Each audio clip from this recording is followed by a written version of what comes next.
haven't been back to the academia in a while. It hasn't changed much, has it?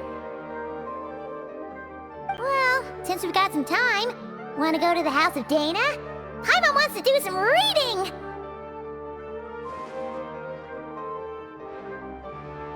Ha! So you noticed! Well, you're too late. The Paimon you know and love is no more. You're looking at Paimon Plus, a new and improved treasure trove of travel know-how. Paimon Plus would like to find some new books to peruse. A gracious traveler like yourself wouldn't leave her companionless on her quest, right?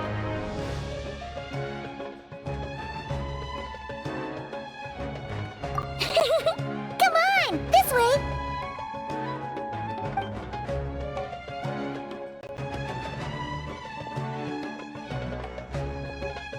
Oh hey! It's Kale and Cyrus! Wonder what's going on. Let's go see! Well... You know what they say? Learning is a lifelong quest. Which means there's always another chance to read a book. But you never know when the next chance to reunite with an old friend will come along.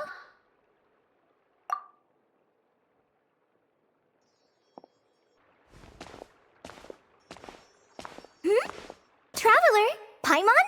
You're back in Sumeru? Ho, hello you two. It's been a while.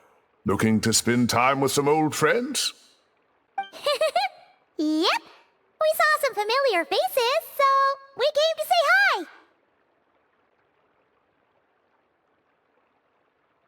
Ho, excuse you, associating me with that woman.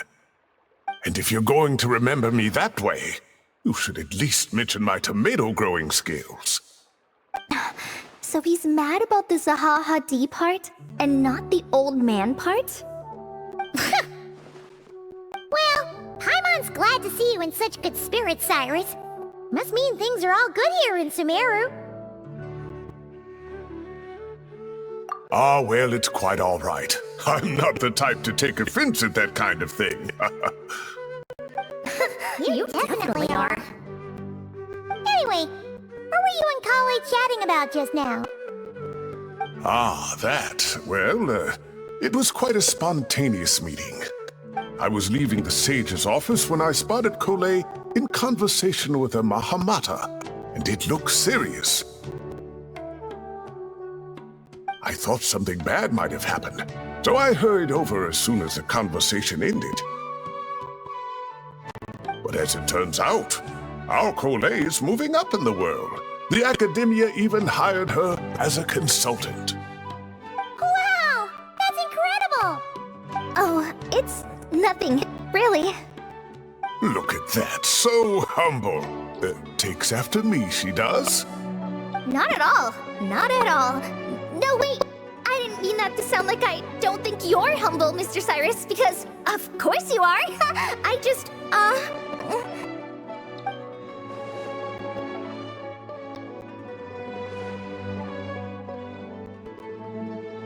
Oh, well, I wouldn't even call myself a consultant. I'm just helping out. Now that the new semester has started, a lot of students and scholars are doing fieldwork for their research. But it can be dangerous for those who don't have a lot of experience in the wild. So, the academia is planning to establish an agency that provides guidance on outdoor survival and rescue for people who need it. Oh, Paimon gets it! So, you're here to explain rainforest survival as a representative of the forest rangers. Yeah, pretty much. Of course, when it comes to tips on deciphering mechanisms or defeating monsters, that's for people who are far more senior than me to handle.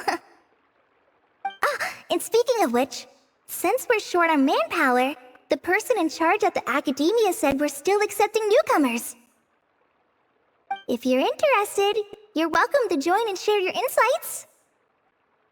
Ah, seizing the moment. Well done, Kole. Recruiting someone as capable as the Traveler is a great idea. Oh, and just between the four of us, the academia has set aside a generous amount of funding for this project.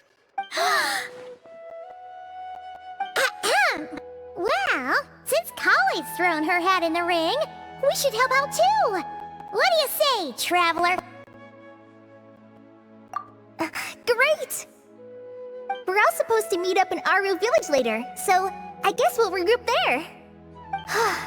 I was kinda worried, since Master Tainari isn't around to help this time, but now I feel much better!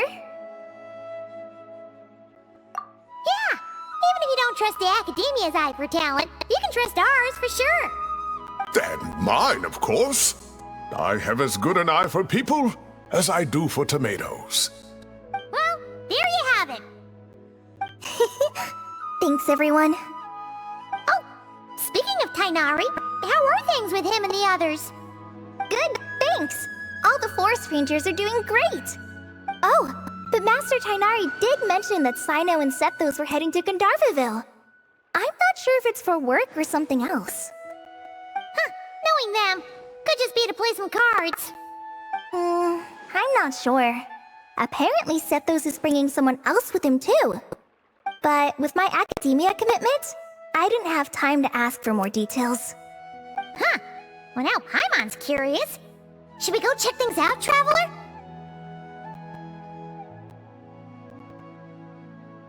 That's true, and I'm sure they've missed you. Now that is how it should be between friends. Getting together to play cards or enjoy a meal. Yet here I am, stuck with Nephis, who only ever calls to talk about research. Well, I won't delay your reunion any longer. Until next time. Goodbye, Mr. Cyrus. Take care. Alright, I should probably get going too. See you later, guys. Come find me in Aru Village when you're ready. Looking forward to seeing you shine, Kali.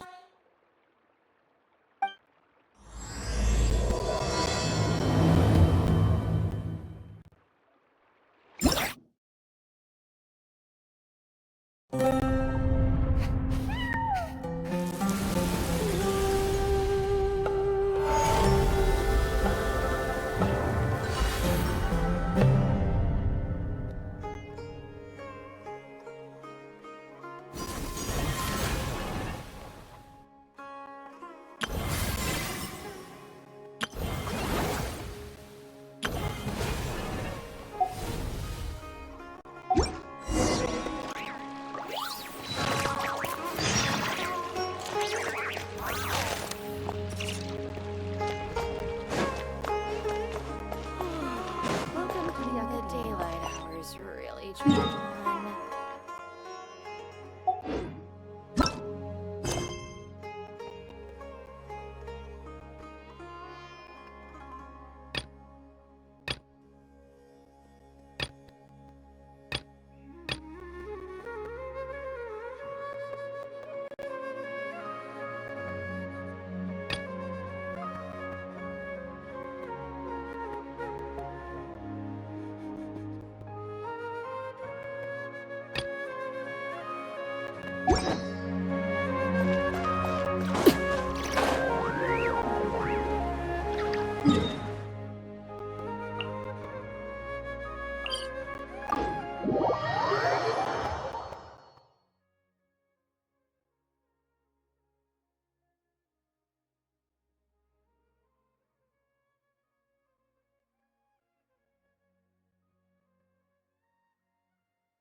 like the whole gang's here. Oh, and Layla's here too. But, oh, she doesn't look too good. Did something happen? Ah, Paimon, Traveler. It's good to see you. I'd welcome you like a proper host, but I'm a bit busy at the moment. Apologies. No need to look that worried. My observations indicate Miss Layla's condition has improved quite a bit. There's no danger to her mind. She's just fatigued and needs some rest. Excuse me for a moment while I blend some calming incense. I'll let you two explain the situation. All right.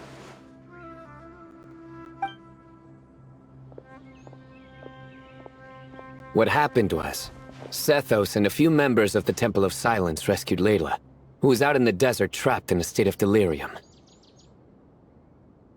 She had to be rescued? Oh, that sounds bad. That's all you're gonna say about it, Sino? I mean, we don't want people jumping to conclusions. That's all I can say about it. The person involved is unable to explain what happened to her, so we're limited in what we know. Sorry. My head... still dizzy. The moons... Exactly how many are there?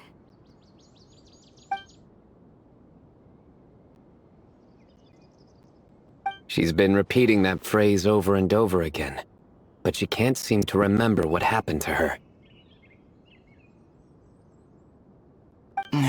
We tried a few things back at the Temple of Silence, but we couldn't recover her memories. Her symptoms are kind of similar to researchers in the Satyavada life state. So we brought her to Tainari to see if our veteran forest watcher had any other ideas.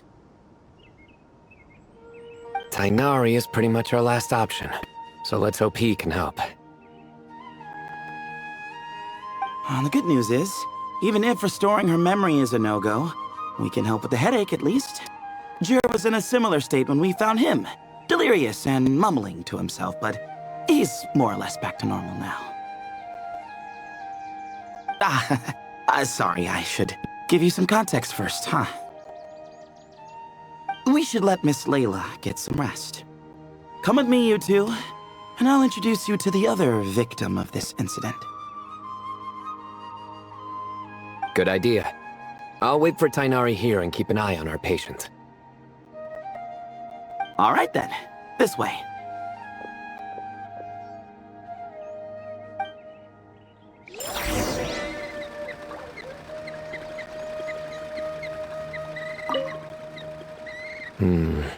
Something strange is going on.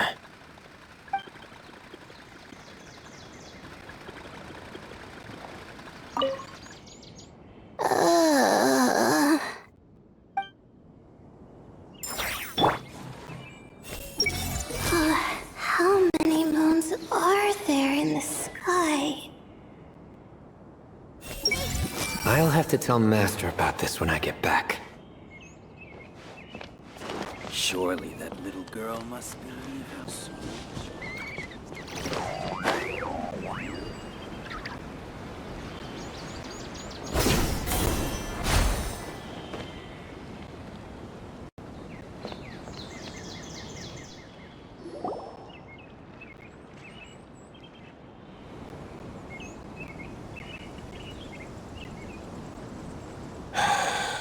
Who did the Ajalenok not offend? I just don't get it. Hey, Jer. Still musing about Aji Lainok nuts, huh? Want me to have Sino come over and tell some jokes? Might help distract you. No. No need. I'm done. Oh dear. Another master of puns. One of Sino's card buddies, actually. I think I might just take that as my cue to head back to the desert. what's the deal with the Azulenok nuts? Other than the bad Sino jokes. We'll get to that. But first, introductions are in order. This is Jur, a member of the Temple of Silence. And you remember the Traveler, right, Jur?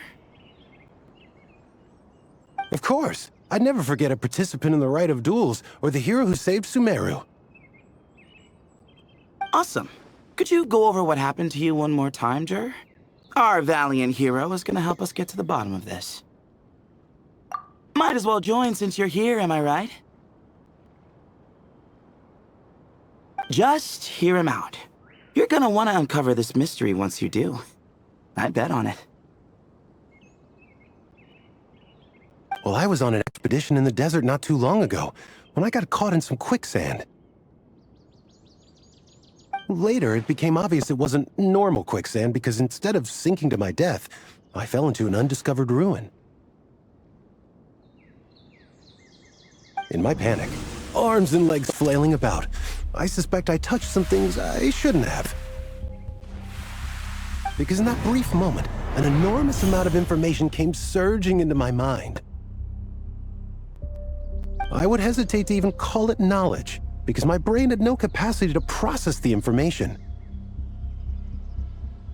To use an analogy, it would be like trying to stuff thousands of Azulenok nuts into a small water skin without it bursting. Sorry again with the Azulenok nuts, I know. It's fine. We're getting to that part of the story anyway. True. Well, just as I was on the verge of madness, a single phrase broke through the storm of thoughts in my head. It was a man's voice saying, "Don't eat Azulenok nuts." What?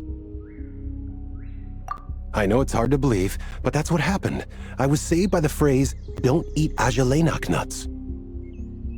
I'm not sure. I'm not even certain it was a man's voice. It's hard to remember now that I've been repeating it so much myself. Anyway, the good news is I no longer feel like my head is going to explode. Of course, the bad news is that phrase has been stuck in my head for the past few days. Wow. But doesn't it have the opposite effect? Like, the more you say don't eat it, the more you want to eat it? Yes, that's exactly right. Whoever the voice belongs to, I don't know what his deal is with those nuts. Well, the world's a big place. There's bound to be people who don't like sweet stuff. I suppose. Strangely enough, I'm starting to think the voice belonged not to a man, but a cat. A cat? How? That's the question, isn't it? What would a cat be doing in an abandoned ruin like that? Just as my mind was reaching its breaking point, I could have sworn I heard the sound of a cat guiding me to exit.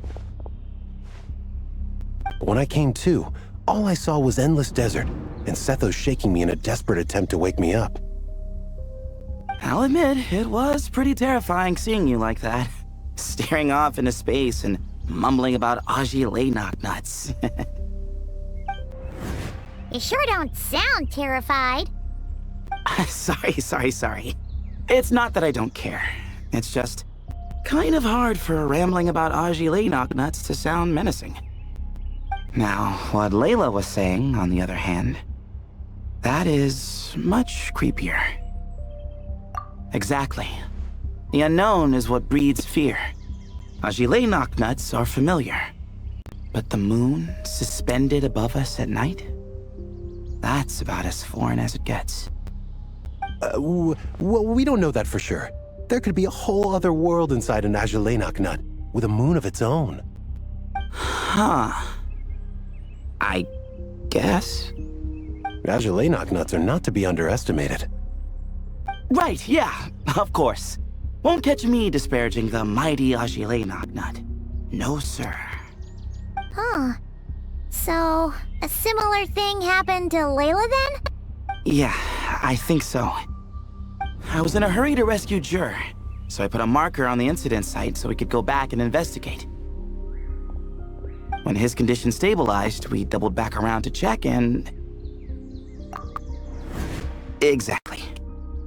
Multiple victims with the same symptoms at the same location. It wasn't hard to conclude that something is seriously wrong with that place.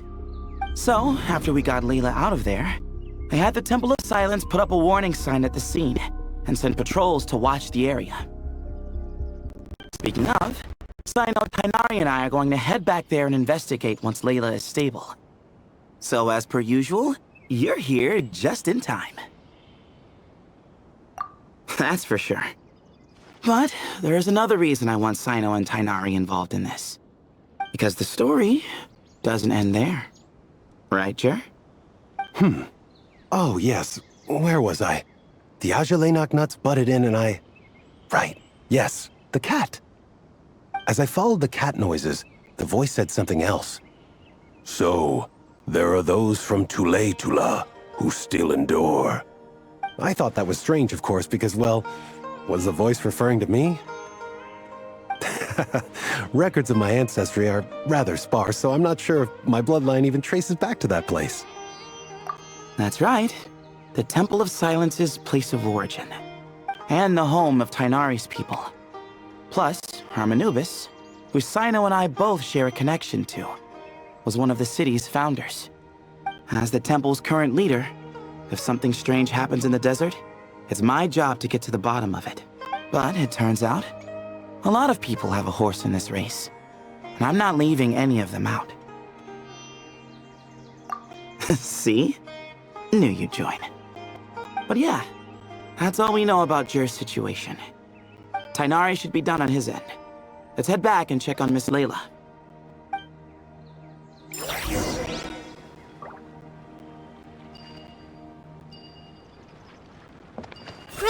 Grow! There are records in the Temple of Silence that speak of the ancient desert people's love of raising cats.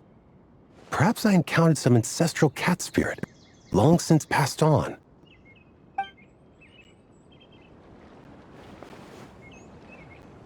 The more I mention Ajalay nuts, the more I want some.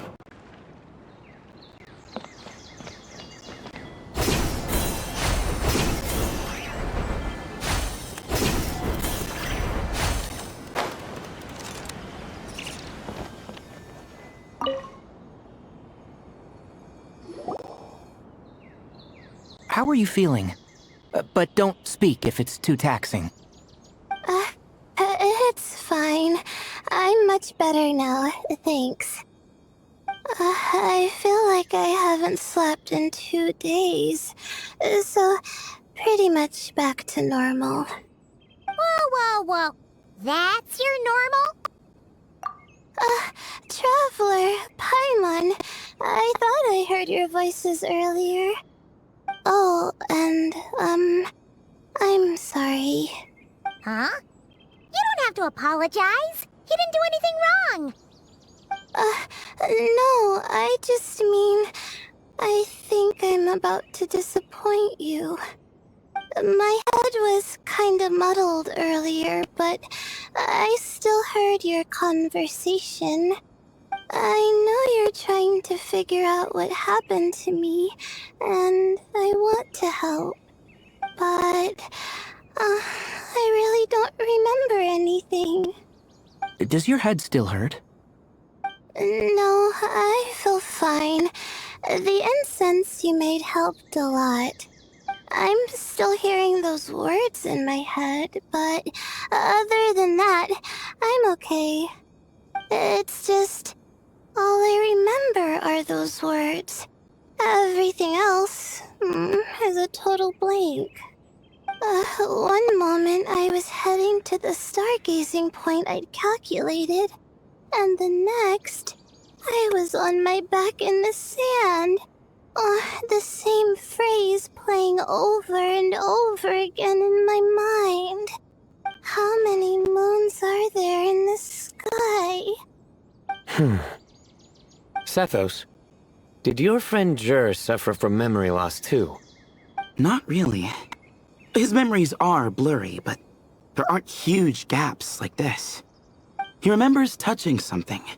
Someone talking, a voice mentioning Tula. and hearing a cat lead him to the exit. A cat. Did you hear it too? Huh? Now that you mention it, I think so. It was so soft. I thought I was imagining things.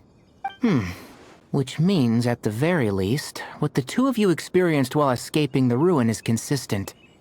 A single sentence repeating in your heads, and the faint sound of a cat. Still not a lot to go off of. Agreed.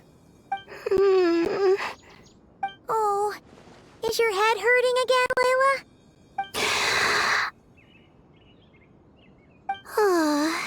No, I was just thinking. Maybe my memories are blank because I was sleepwalking at the time. Sometimes, my friends and classmates tell me about things I don't remember doing, or places I don't remember going. I don't talk about it a lot because, well, I don't even know how it happened. But I don't want my personal circumstances clouding your judgment. So I, just wanted to mention that. Ah, I see. Well, thank you for telling us. But I don't think we need to dwell on that for now. We're gonna check out the site of the incident for ourselves, so that should help us come to our own conclusions.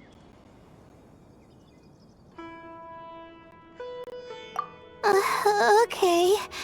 Then could I come too?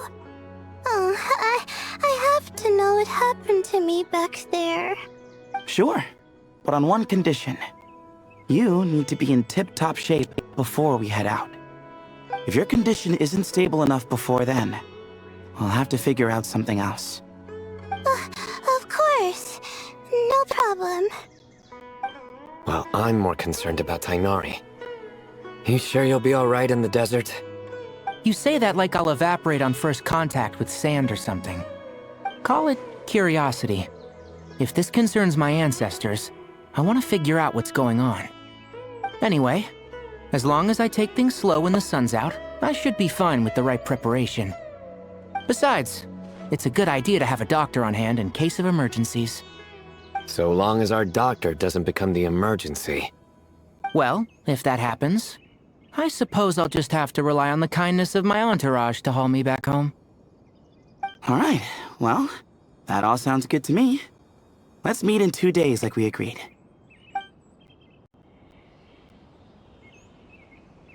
Jer and I are gonna head back to the Temple of Silence to do some research in the meantime. See you in a couple days. Sounds good.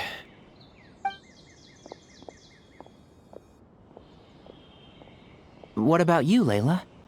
If you feel like you need more rest, I can arrange a room for you to stay in. No need. I've asked enough of you as it is. Besides, I feel a lot better. I should make it back to my dorm, no problem. You sure? Don't push it too hard, or you might end up sleepwalking along the way. Don't worry. I'll be fine. I have other things I need to do anyway. Like letting my advisor and classmates know that I'm fine. Adjusting my stargazing schedule. Things like that. If I don't get it all done, I doubt I'll be able to sit still, let alone stay here and get some rest. I'm not so sure that's... a much better idea. Thank you, Traveler. Of course, if anything starts to feel off, come back for a checkup right away. You'd better listen to him, Layla, or he'll feed you tasteless slop as a punishment. Punishment? You're the one who caught a cold. You're supposed to eat light when that happens. Besides, with your nose stuffed up like that, you couldn't taste anything to begin with. Huh. Is that so? And here I thought it was an in-taste-to-know issue.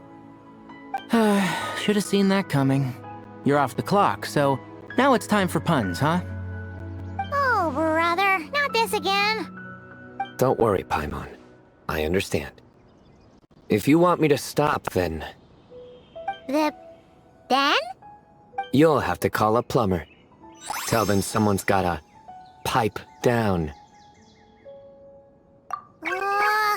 This is getting more insufferable by the second. Put a sock in it already, please.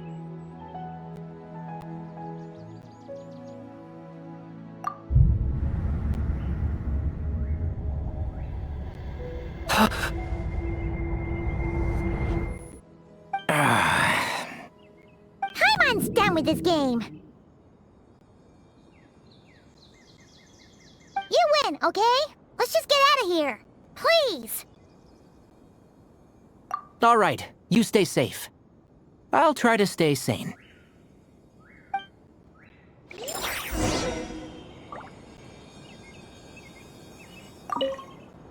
It seems your jokes have improved with practice, Traveler.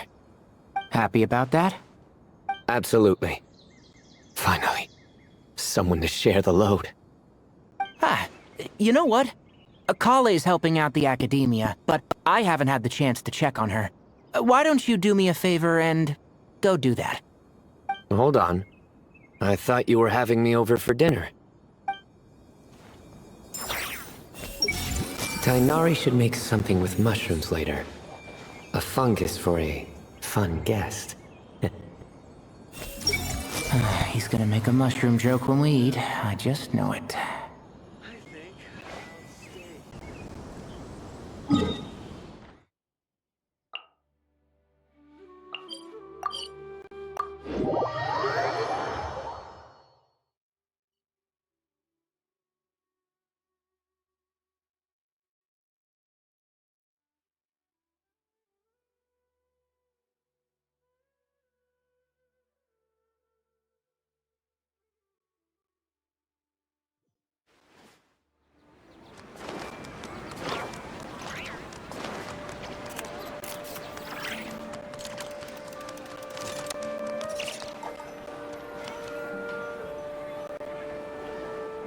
Moons. Azulenak nuts. Moons. Azulenak nuts. Are the moons going nuts? Oh no! Looks like Paimon's caught the brain bug too! She can't stop thinking about those two things! Oh, Paimon's gotta clear her head. But how? Aha! Got it! The cafe over there! Why don't we head over for a quick pick-me-up?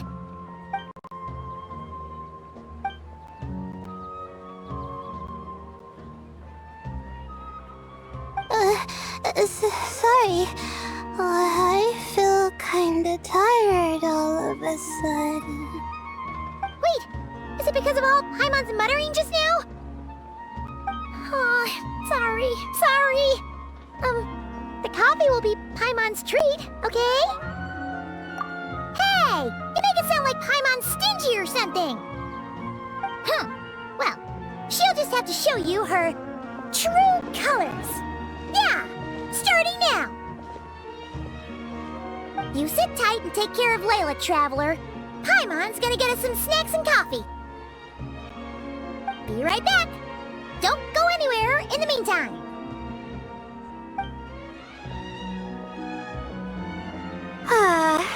She's pushing herself again as always. Saw right through me, huh? I apologize for the sudden emergence, but I didn't have any other options.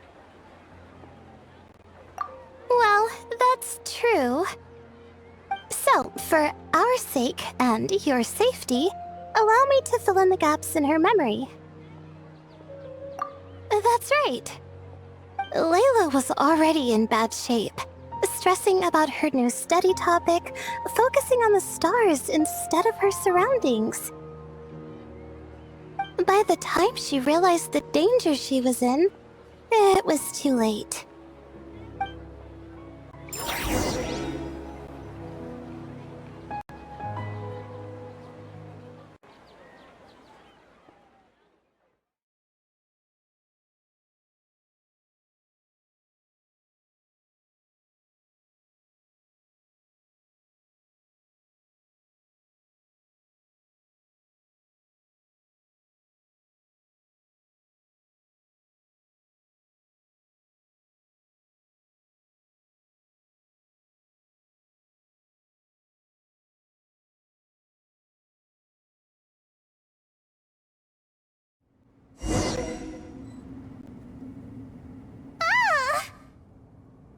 Quicksand near the ideal viewing spot? Wasn't expecting that. Looks like Layla's been under a lot of pressure lately. She hasn't been paying attention to her surroundings. But why would quicksand lead to a place like this? Well, all in all, looks like a common desert ruin. Guess there's nothing to do but try to find a way out. Oh, Layla, what have you gotten yourself into this time?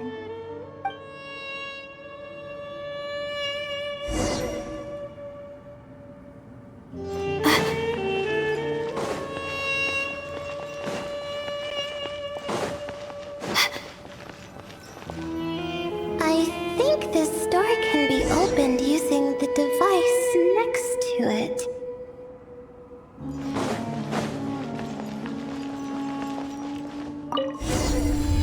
Just like I thought. Ugh, what was that? My head. It hurts. Is Layla waking up? No, that's not it.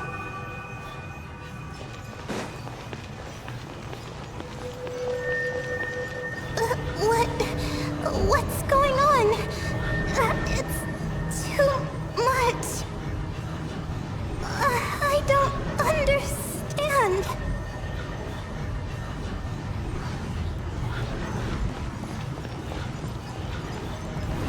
The ground is... Where am I? It's spinning.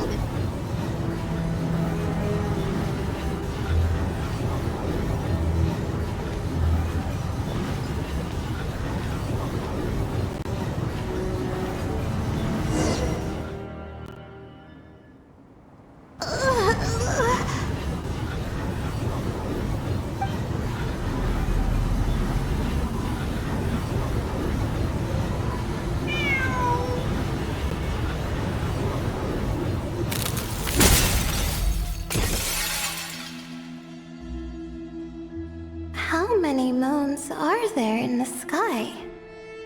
How many moons are there in the sky? Okay, information isn't rushing into my brain anymore. That's good. How many moons are there in the sky? My head hurts, but there are no more dark spots in my vision, and I can see in front of me. Still... How many moons are there in the sky? What's going on? The same thought keeps popping into my head. What does it mean? How many moons are there in the sky? Isn't there just one? A cat? I think there was one earlier, too. I'm not hearing things. It really is a cat. But what is it doing here? How many moons are there? No! Stop it! Does it want me to follow its cries? Well, it's not like I've got other options. Come on, Layla. You can do this.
And so I followed the cat's cries to find my way out. It was quite a kind creature. It didn't even leave until the other me started to wake up.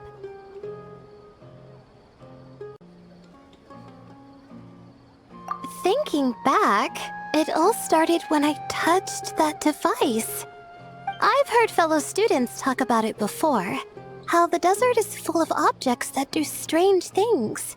Sometimes it's just a minor inconvenience, but other times devices like that can cause massive trouble. Of course. I forgot how much adventuring experience you have. Still, carrying an umbrella doesn't mean you can't get soaked, so just be careful and stay away from unknown devices. No need to thank me.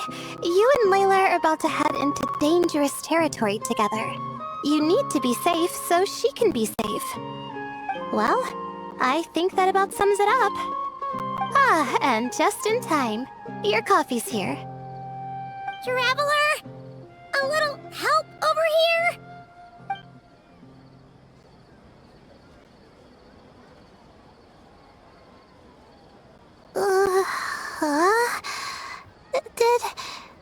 Did I fall asleep? Wow! Paimon didn't even know she had such an impressive skill. Ha! Does that mean since Paimon bought this coffee, it will just make you sleepier? A beverage that puts people to sleep. Better saved for work hours, I think. What? So you can nap on the job? Who does that? Huh? Oh.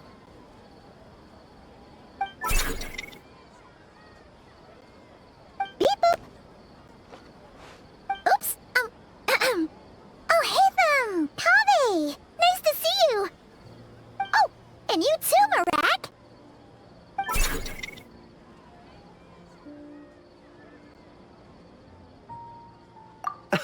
Sorry. Hope we're not interrupting anything. Miss Layla, you don't look so good. Is everything all right? Oh, I'm fine. I was sleeping just now, so I'm still a bit... Ah, I see. And we woke you, didn't we? I'm sorry. We shouldn't have been so loud. No, you didn't. I didn't mean it like that. Sorry.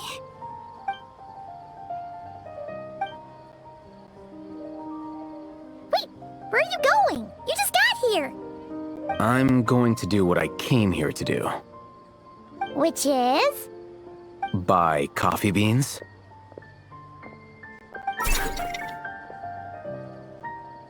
Huh? You're going too? Marak! Fine. Run off with him. See if I care. Well, looks like I get you to myself.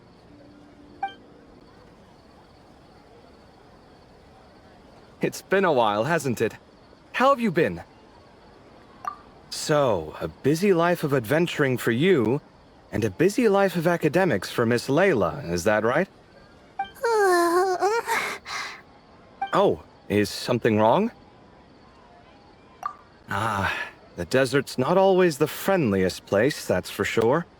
And from the look on your faces, I'm guessing this problem's not resolved?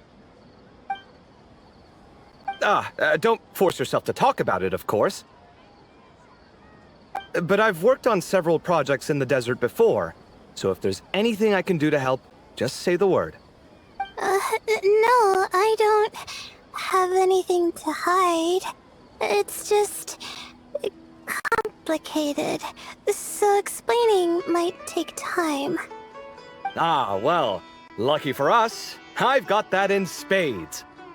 Yes, you have been quite sedentary recently. Excuse me? I've been going about work as normal, thank you. And, might I add, you do way less work than me. I do the amount of work that is required of me. Ah, yes, you and your stellar work ethic. The stuff of legends.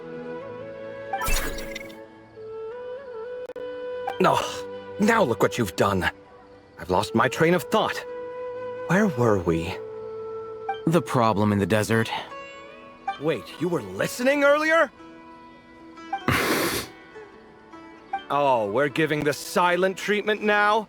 Mature, very mature. Continue, Miss Layla.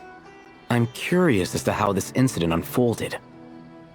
What did I tell you? This one doesn't have enough to do. Alright. Well...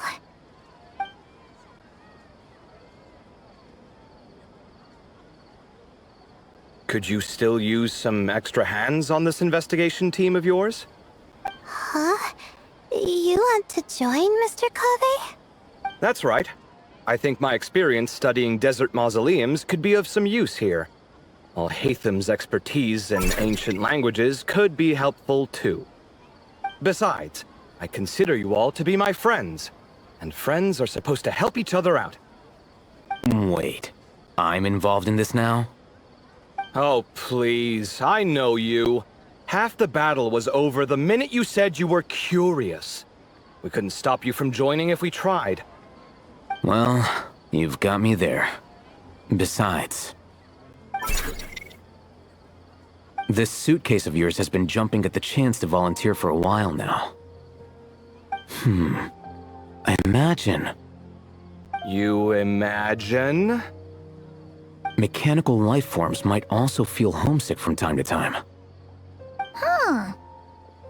Huh. Now that you mention it, Marak's core was a component sourced from the desert. That could prove useful. You're sure you want to come with us? It could be dangerous. Oh, I'm sure. All the more reason to recruit as much help as possible. It's important to count on friends at times like these. Our pleasure. It's a plan, then.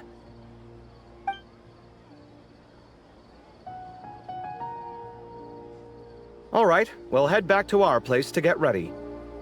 This one hasn't been on a trip in a while. Chances are, he doesn't even remember how to pack a suitcase. I'm not worried. It'll get done. Somehow. Would it kill you to help every once in a while? I do help. It's called moral support. Oh, of course. And I am ever so grateful. Goodbye, you three. We'll see you soon!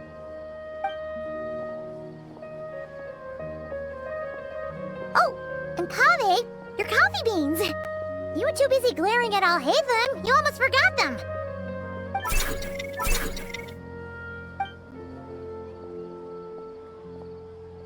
Well, we're pretty close to the academia now. I should be fine from here. Thanks for the coffee, Paimon. I feel much better now. Right. I'll follow the doctor's orders. Or try to, at least. With the blessing of the stars, I hope we all get a good night's sleep.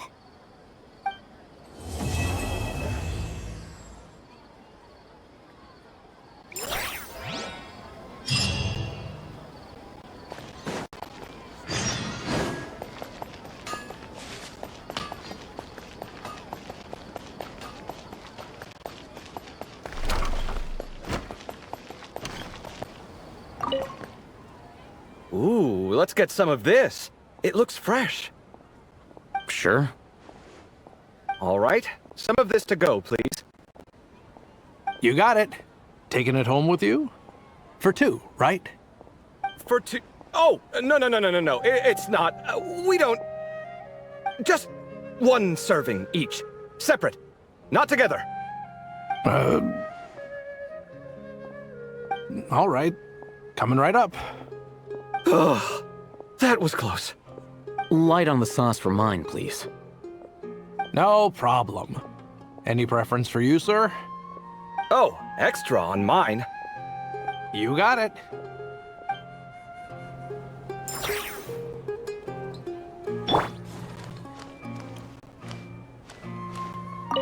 Ooh, let's get some of this. It looks fresh. Sure. All right, some of this to go, please.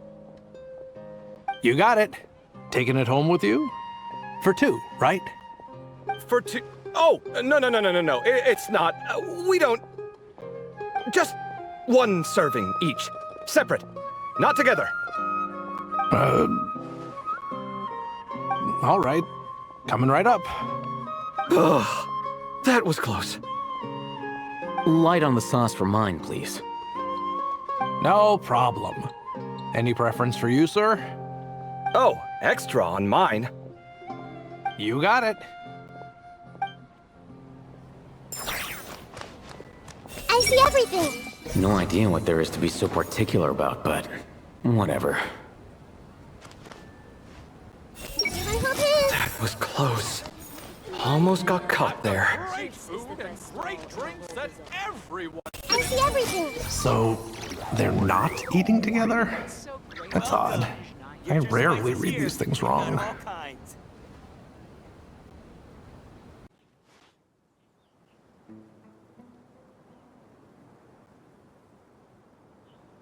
Welcome to the home base of the Fieldwise Center! As you can see, the core projects are already up and running, so we can get to work at any time! Huh.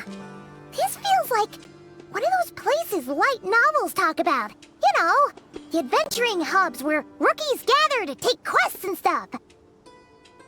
Oh, and almost like a school festival at the same time, with everyone getting together to learn and then forming teams to hone their skills. It's so exciting!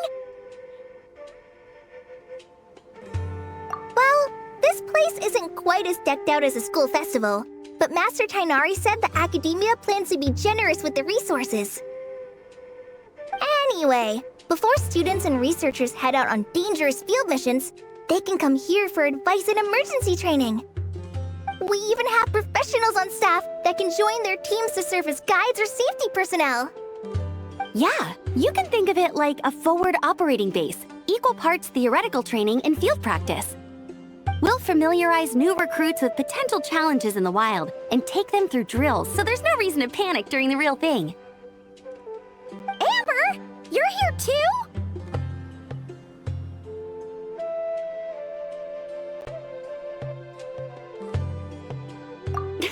Surprised? I know I was. I'm off duty right now, so I was planning to just drop in on Kali for a bit. But I didn't realize how busy she'd be. I'm not the type of person to sit around and watch, so I decided to be her assistant. Sorry, Amber. I didn't mean to put you to work during your time off. Don't worry about it. A little relaxation balanced out with some fulfilling work is a great vacation in my book. Plus, I've learned a whole bunch of stuff too. And I got to see the Traveler in Paimon again. I mean, it just keeps getting better. We should have a giant feast once we're done here. How does that sound? A feast with the first friend we met in Sumeru and the first friend we met on our whole journey. Oh, that sounds just about as awesome as a giant plate of sticky honey roast. All right, down to business then. Kale and I are in charge of the Scouting Speedsters project. The focus is using devices and machines to pass through hazardous areas, survey terrain, and get details on potential threats. Plus, a mortar research indicates that, during dangerous situations, having the support of an adorable companion can help set adventurers' minds at ease and prevent excess nerves. So, we took inspiration from Cullen Anba and Baron Bunny to create 2 scouting devices that are both adorable and useful. Cullen Anbot and Bar Drone Bunny. So far, feedback has been pretty positive. Once we've collected enough data, the Academia will continue to refine the scouting buddies and release even more designs. A bunch of Kulanambas and Baron Bunnies running around the wilderness? What is that gonna look like? Plus, with you to guide our 2 little scouts, we'll be able to obtain some great data. Once you have a more complete understanding of the Fieldwise Center, you should come test them out. Now come with me. I'll introduce you to the other consultants. Oh yeah! The lady with the greenish-blue hair also has a super adorable device over there. but it does something completely different than our scouting buddies. I'm looking forward to seeing it in action. Oh, hey! Another familiar face! Come on, let's go say hi!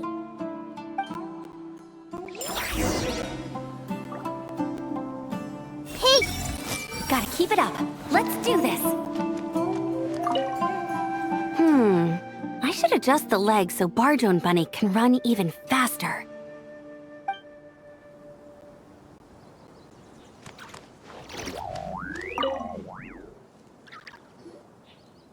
It's really that popular. The internal locomotion mechanism is clever enough, and the execution on the terrain recognition, remote control, and weight detection modules isn't bad.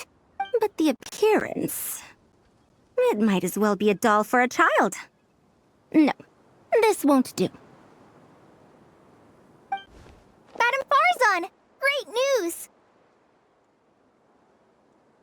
The Traveler and Paimon agreed to join! The Fieldwise Center just leveled up big time, huh? Hello, Madam Farzan! We're here to help! Well, look who the cat dragged in. Excellent job, Kale. Snagging 2 top experts with undeniable adventuring expertise. Now the League won't be able to say a word, no matter what kind of feedback I give. Now tell me, what do you think of this puzzle, pal? Whoa! It looks just like you!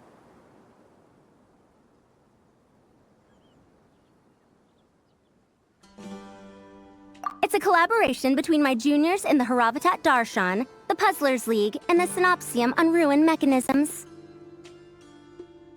Clearly, the technological aspect is quite advanced. But the appearance... it couldn't be more childish. You should have seen Anise, defending this design choice with more passion than her thesis. Young people these days. Far too obsessed with making things cute. Paimon kinda likes it. Kali and Amber were just saying how cute companions can help adventurers stay calm. With a doll that looks like you by her side, Paimon thinks she could go adventuring in a super dark ruin and not even get scared. Well, that line of thinking does have merit. And I suppose choosing this particular appearance is a sign of their respect. For me. Still, there are adventurers who place greater emphasis on reliability and technical composition. People like that don't just want their devices to be able to survive an avalanche, but to look the part. And for their appearance to reflect the high-tech composition. The fluffiness of this puzzle pal, on the other hand, doesn't give the impression it would be a reliable or formidable device. The appearance may even be distracting. Now picture this. A thick metal casing, square in shape, with a matte finish and openings to showcase the complex technical composition. That would have much more visual impact. I'm the perfect example of this. I have a youthful appearance, and so people question me on occasion. If I had a head of white hair instead, things would be different. Really? Then, do you want Paimon to talk to them? She has white hair. What? No! That's not the same thing. I didn't realize you had such strict views about this, Madam Farzan. Huh? So, even you prefer this version? Well? If that's what you really think, then fine. You'll have to come back and test it out on some puzzles, Traveler. I'll rate your effectiveness in using the device and come up with a user manual based on your performance.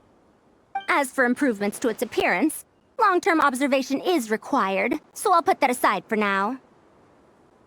I've already selected a few of the most suitable domains, so we can begin the puzzle-solving process at any time. Thanks, Madam Farzan. I'm just gonna take the Traveler and Paimon to see the final project. But it shouldn't take long. Don't worry, Kale. You're the one in charge here.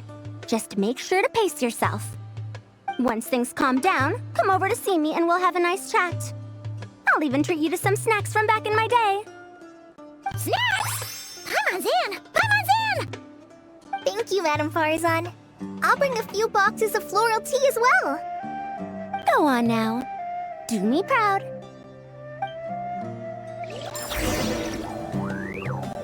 I see everything. Let's take a closer look at how this mechanism moves.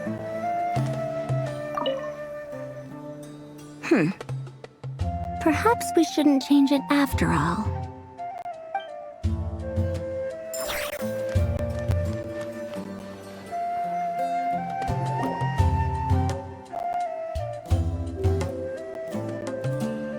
This last one is a long-term project we're calling the Security Division. Thanks to General Mahamatra Sino, we've been able to bring Dia on as the instructor and Candace as the coordinator. They're putting together a combat test right now, but they should be back soon. Hey, looking for us? Guess we showed up right on cue then. Wait, the Traveler and Paimon are joining as well? That makes things a whole lot easier. Sorry for keeping you waiting, everyone. But we managed to bring back some good intel. Intel? Huh. This is starting to sound intense. Of course. What better way to protect the students than to sweep through the desert and rid it of all potential dangers? Not a bad plan, right? You in? Not the best time for jokes, Dia. Besides, when it comes to striking down danger, the Traveler is a woman on a mission. She might take you up on that offer. Defeating anything that might pose a threat? Oh, even if the Traveler worked non-stop, that could still take years. We'd have to stop traveling. Oh, Paimon doesn't even want to think about that. Time would be the least of our problems. Some dangers aren't visible to the naked eye, like the scorpions burrowed underground or the terrifying raptors sleeping in the trees. You can't get rid of them until they jump out to attack you. For situations like these, we'd have to combine Madame Farazan's recommendations with Amber's approach to scouting, calculating our chances of encountering enemies and our expected operation times. Whoa, whoa, whoa, pencils down, everyone. That was just a joke. The Security Division's goal is a lot simpler, actually. We're just here to ensure that fieldwork teams include trained combat personnel. Some of this work has been entrusted to the Blazing Beasts and other mercenaries, but members of investigation teams who pass the combat test can also qualify. Before an investigation team is allowed to head into a dangerous area, the group must include at least 2 professionals who have passed the assessment. And Dia and I were just out collecting intel on the best place to hold the test. We found a domain filled with monsters and bandits of all levels. Hopefully, they don't mind us borrowing their stomping ground for a bit. It'll only cost them a few smacks on the head.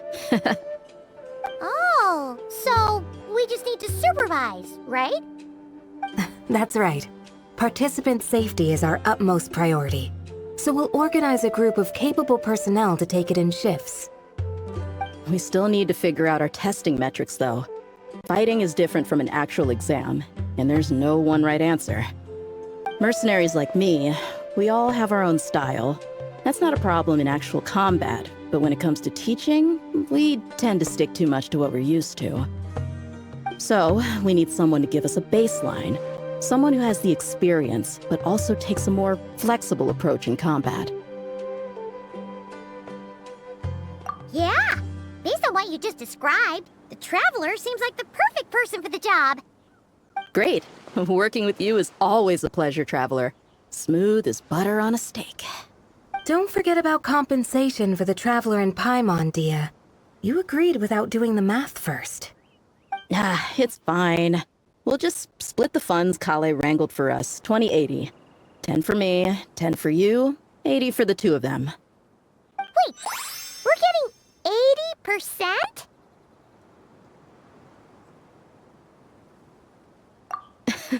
Don't sweat it.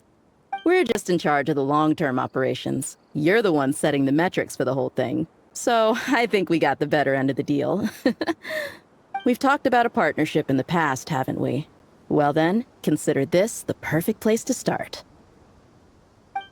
Then I'll draw up a detailed overview of the compensation so it's clear for everyone. That'd be great. And don't worry, Miss Candace. About that piece of land you're leasing to the academia, the one used for grain storage, I managed to get them to agree to a 30% increase in their rent payments.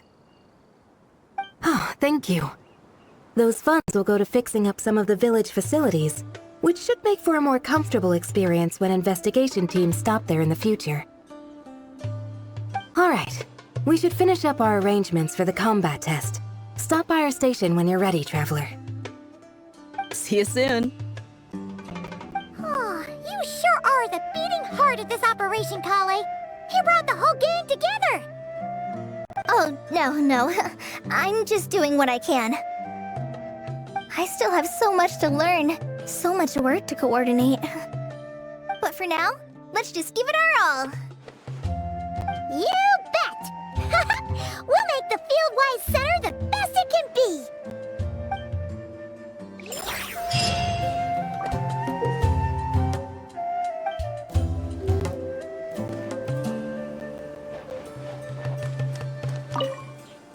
The desert is ever unchanging.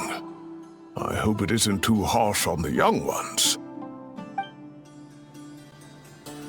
I know they're far more capable than an old man like me. But I worry all the same.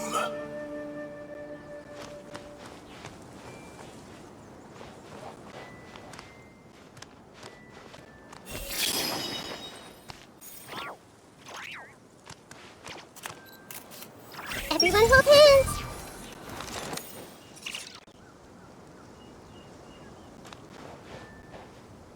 I see everything! I should invite Candace out for a couple of drinks once this is all over. Is she gonna agree, though? That's the question. I bet Dia is going to ask me to get drinks after this. I'll just propose we drink tea with dried or powdered fruit instead. That's it, Kale. Show him what you've got. This is the best.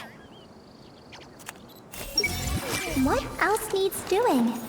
Better check my notes.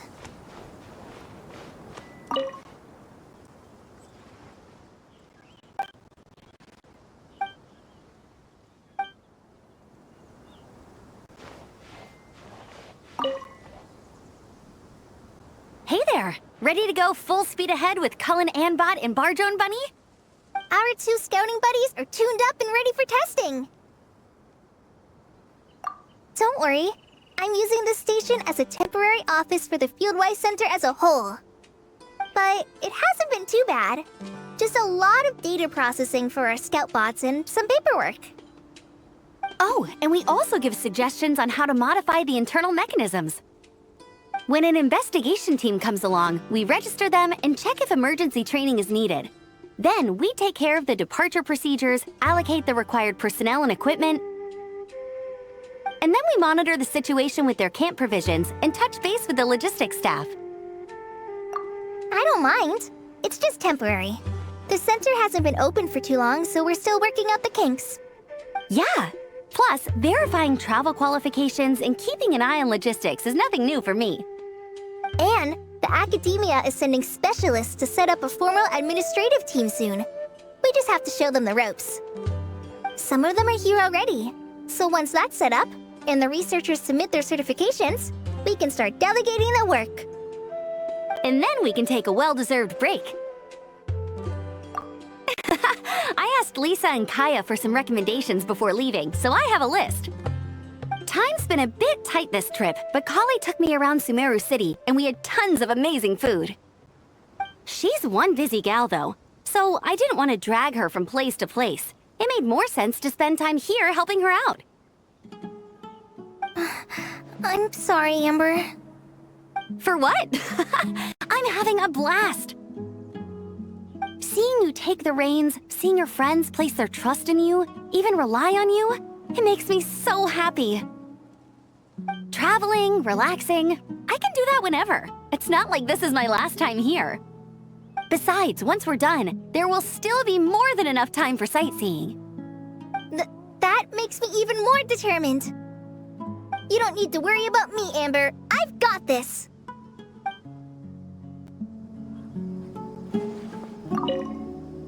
Hey there. Ready? Our two scouting buddies are tuned up. No rush. Whenever you're ready. Yep, we'll be here.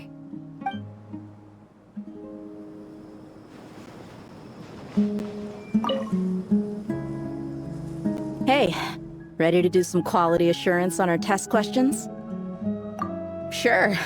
Feels like it's been ages since we last saw each other. If we'd known you were coming, we would have prepared a whole welcome feast. All new recipes and everything. It's a funny story, actually. The last time I was in Fontaine, I brought a few cookbooks and some spices back with me.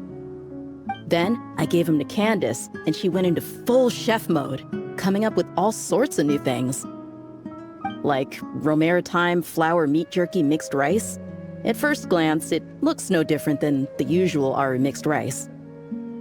But then, it hits your tongue and you get that delicious meat, the hearty rice, and this super refreshing aftertaste, all without being greasy. It's a great way to refuel, and it's not too dry. Honestly, perfect for camping out in the desert. I'm not against improving traditional cuisine. Within the bounds of reason, of course. After all, every ingredient is precious out in the desert. Nothing must go to waste. Why didn't you accept that outfit from me then? Fabrics are a valuable resource too. I mean, I know I'm pretty casual and not the most fashionable, I guess. But I had someone help me pick it out. I'm sure nothing was wrong with the fit. In the end, it went to the girl in our Merc band who does the accounting. She seemed to appreciate it at least. I did appreciate it, Dia. It was extremely thoughtful. But as the guardian of Aru Village, my goal is to blend in, not stand out. Besides, fine clothes should go to people who have an occasion to wear them. If your accountant is to represent the blazing beasts in business settings, she should have something to wear. That's why I recommended the clothes go to her. Oh, why didn't you say so earlier? I thought you just didn't like what I picked out. Well, seeing as the blazing beasts will be holing up in Aru Village for the foreseeable future, if you still want to offer something as thanks, you could bring us some bolts of cloth. I'm somewhat familiar with tailoring, and I could use them to fashion sand and dust-resistant cloaks for everyone. The fabric doesn't need to be expensive, just resistant to wear and tear. I trust your judgment on that.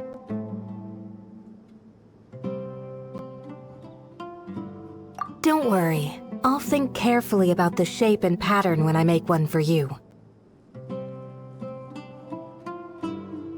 Then all will know that you are an esteemed guest of our village.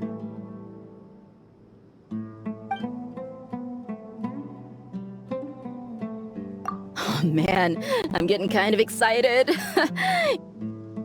In that case, maybe I'll head to Liyue next. I've heard you can get some really nice fabric there without breaking the bank. Oh, and they've got a huge selection of silks as well, if that's what we're going for. But they've also got security in spades, so no merc work for us. We'll just be tourists, polite, well-behaved travelers. Once we're done here, I'll make a plan with the rest of the beasts.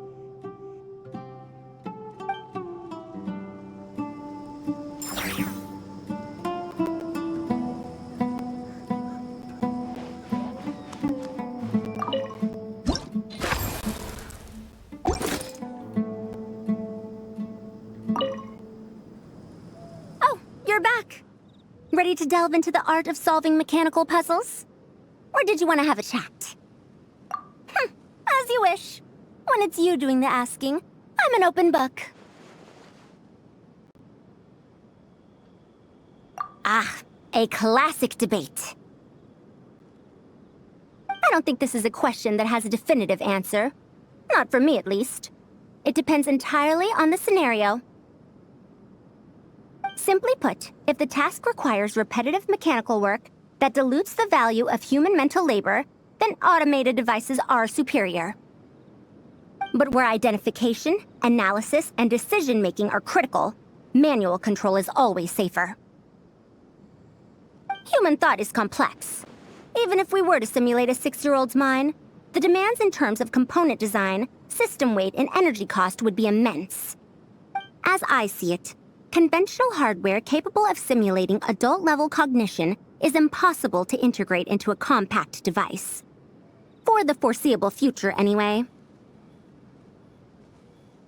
Well, I've told you before, if you find these topics interesting, you should come to my classes.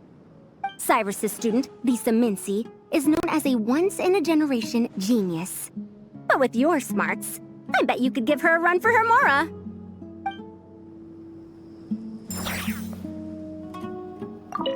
Oh, you're back. Ready to... Of course. Don't let me keep you. Come back whenever you're ready.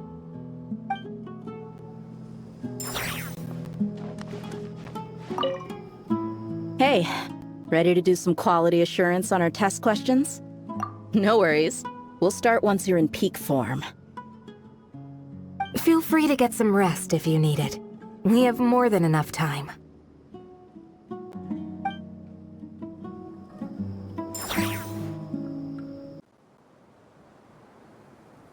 The Fieldwise Center is getting a lot of praise from important scholars all throughout the academia. Soon, they'll send a team of specialists to take over the management of this place based on our recommendations. So, thank you for all the support. Wow, sounds like your hard work paid off, Kale. And you're overseeing the transition yourself. Well done. The young students today could learn a thing or two from you, Kale. Your confidence, your proactiveness, your leadership. It's admirable.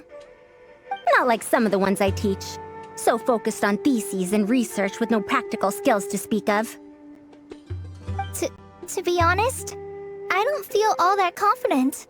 Being the go-between for all the different Darshans, coordinating everything, I still can't quite believe I managed it. Oh, but the Traveler and Paimon played a huge role in that too. I can't thank you both enough. Yeah, we're used to this kind of work. So for us, this was more like a super special camping trip with friends. You know, a few puzzles here, a little exercise there. It was super fun. Pretty much a piece of cake. Oh, man. Now Paimon's hungry. Hey, now that we're all done, why don't we go get some food to celebrate? Candace and I are 2 steps ahead of you. This way, everyone.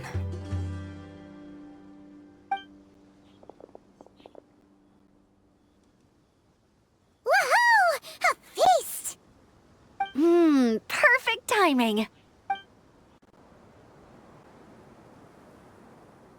Oh, it's been a while since we've had such a delicious spread of dishes from Sumeru.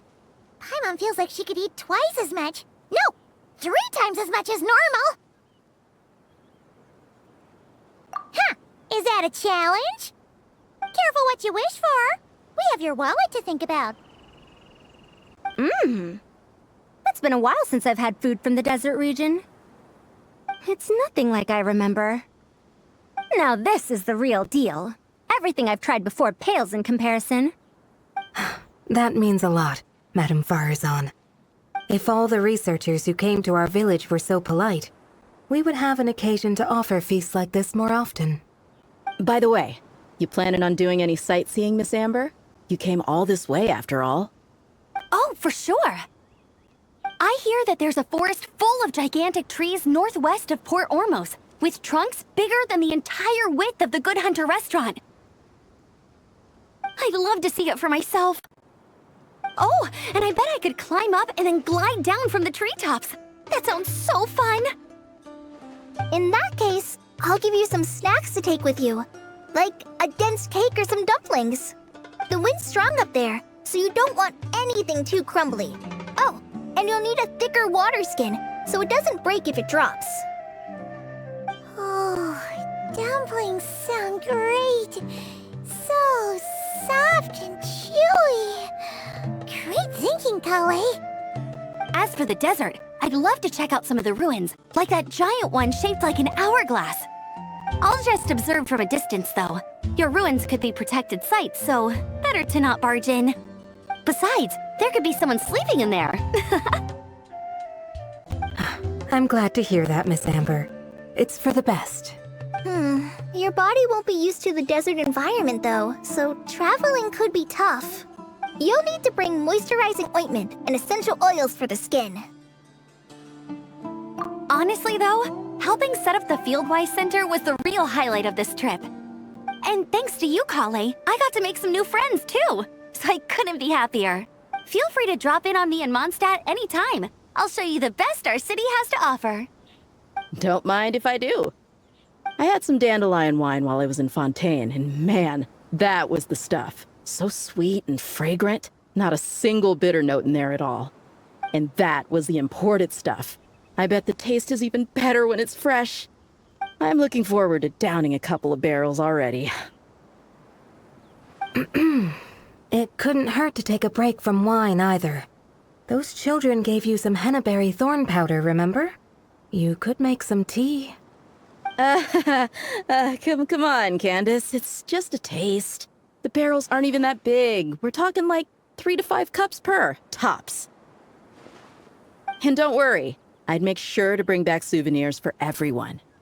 Well, I've heard the Knights of Favonius Library has quite the collection. I wonder if there are tomes that approach engineering from a different angle. Could be worth perusing. I'm not sure about the exact number, but the library's pretty huge, all right. What kind of books are you interested in, Madame Faruzan? I can write them down and have Lisa get them ready for you. Either way, just leave your Mondstadt travel plans to me. Lisa? Lisa Mincy? Cyrus's prize student who he never stops bragging about? So that's where she's hiding. Ah, this is kind of nice, isn't it? Friends of ours meeting other friends of ours, then becoming friends in their own right. Yeah! Maybe we should start introducing our friends to each other. Paimon can think of a few who might get along. Huh, not a bad idea, right? Just imagine all the fun we could have!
With this experience under my belt, my next trip out here should be a piece of cake. Of course, this one isn't over yet, but you've been going non-stop these past few days. Maybe we should head back to your place and take it easy for a while. Sounds good to me. I have a bunch of ingredients, snacks, and knickknacks back home that I've been wanting to show you.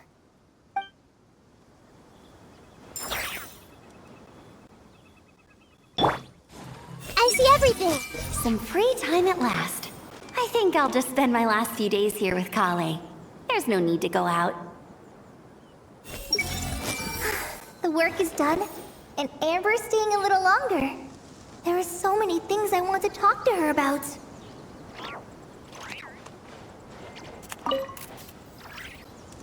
Don't worry, Candace. I won't drink too much. Trust me. I'm not worried about that. I just think drinking some nutritious tea could help counteract some of the negative effects on the body. That's all. Well, lucky for me, I know how to drink in moderation then. Oh, and I've got quite a bit of that tea still, okay? So, thanks for that, but, no need to send me more right now. Oh, and thank the kids for me as well. I've heard hennaberry thorns are an acquired taste. But Dia hasn't said anything, so I suppose she likes it. I guess I'll have to finish that bottle of hennaberry thorn powder. But Candace and the kids will be upset.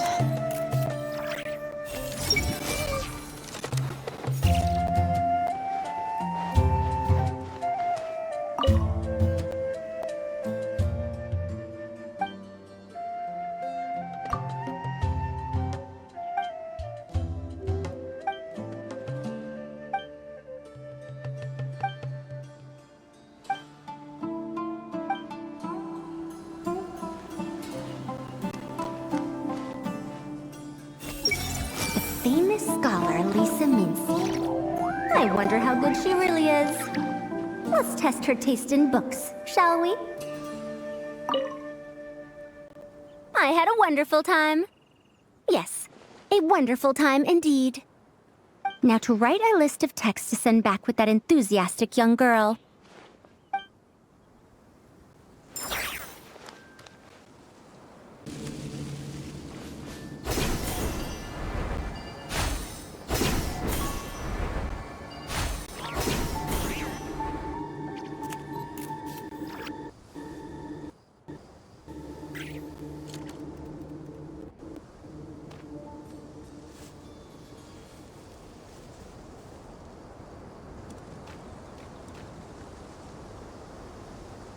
Looking at the map, we should be getting close.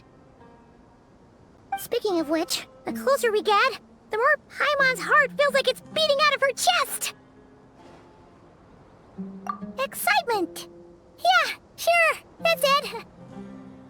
Oh look, it's Tainari and the others. Everyone's here bright and early. Yeah, the desert's a pretty harsh environment. Better to travel at night and beat the heat.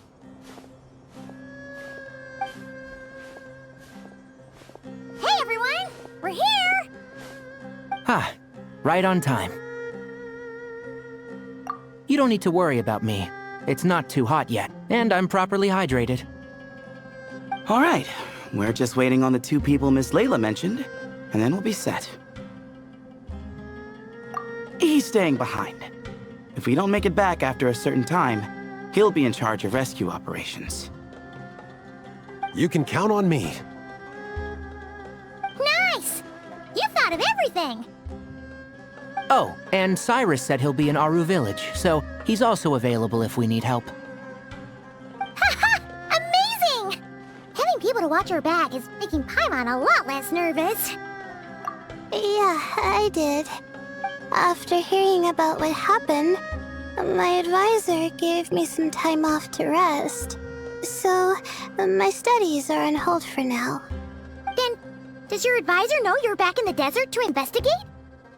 Yes, but I was only allowed to come after I mentioned that General Mahamatra would be there too. Haha! Quite the reputation you've got there, Sino.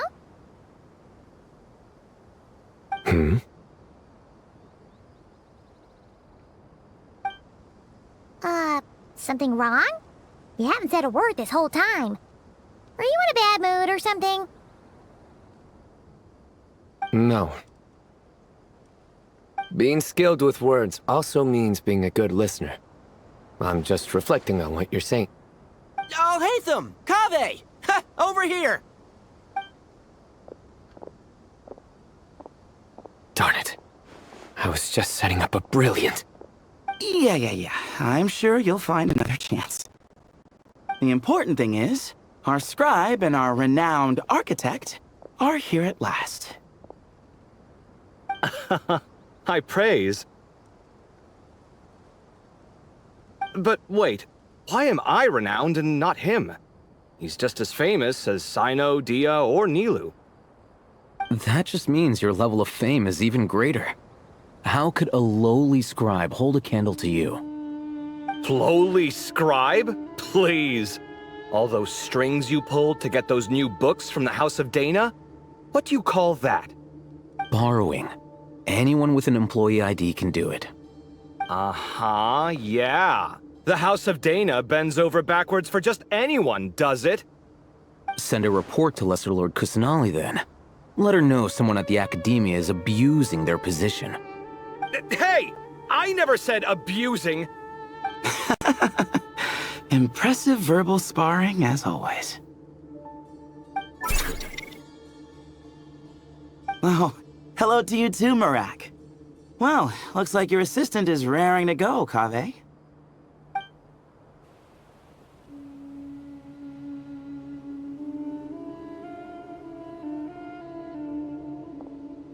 So, I say we get this show on the road. No sense delaying the inevitable. No need. We're in this together, remember? Sure. This is the entrance, yeah? Yes. Perfect. Then, if we're all set, let's get moving.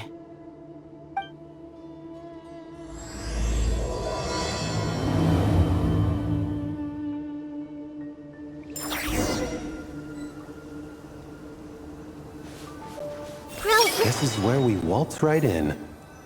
No need to knock. Knock. Ajale knock. I hope everything goes well in there. I've got your back from out here.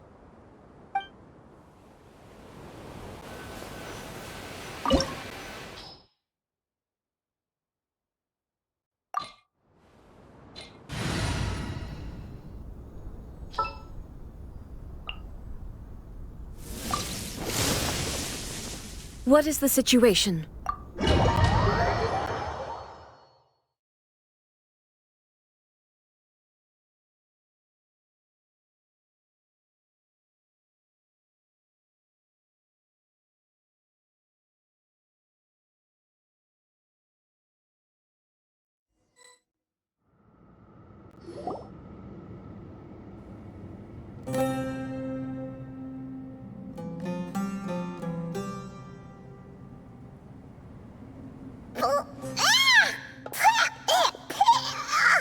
Paimon's mouth is full of sand! Ugh.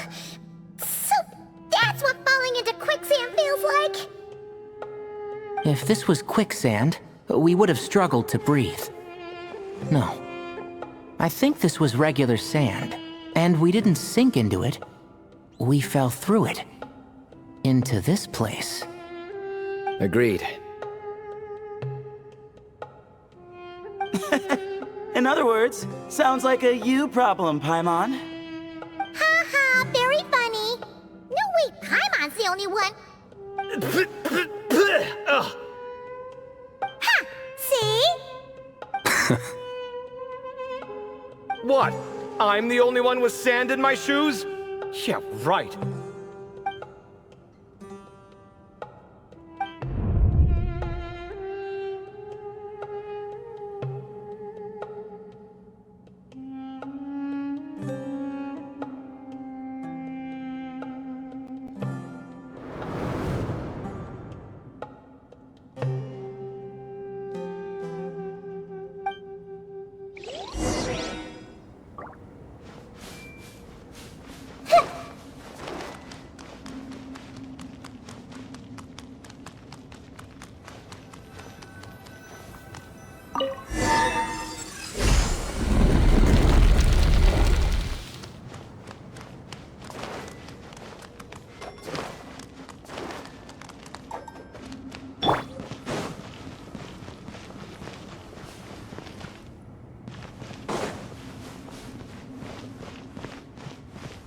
Whoa! There are monsters here?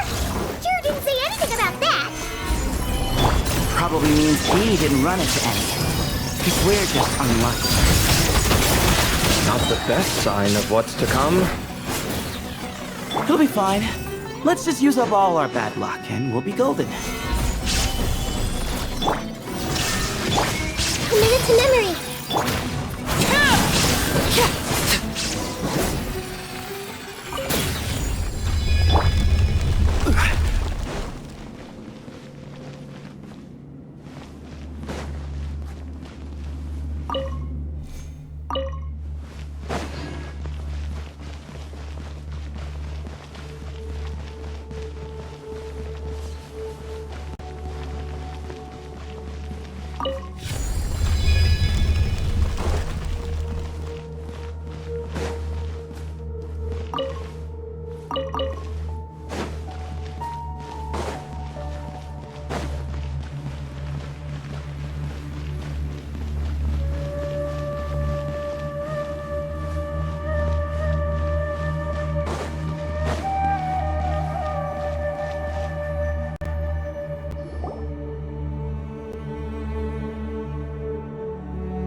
Well, that goes without saying. Fair point. There's just one problem, though. The only way forward is through that door. Oh! Is it time to hunt for a key? Paimon loves this part! Don't worry! With our adventuring experience, we'll find it no problem!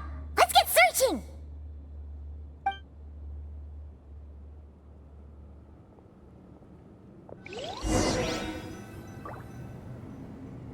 Marak, wait!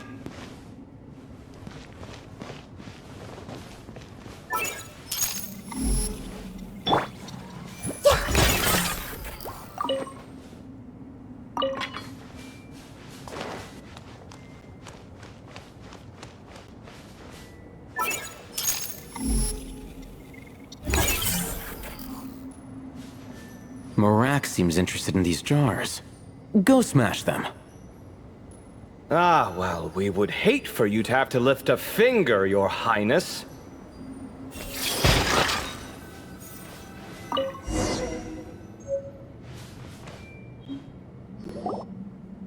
Marak, this isn't really your old home, is it?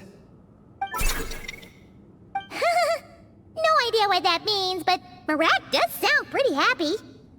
So, mechanical life forms do have the capacity to miss home. A novel discovery. Well, with Marat leading the way, we should be safe, right?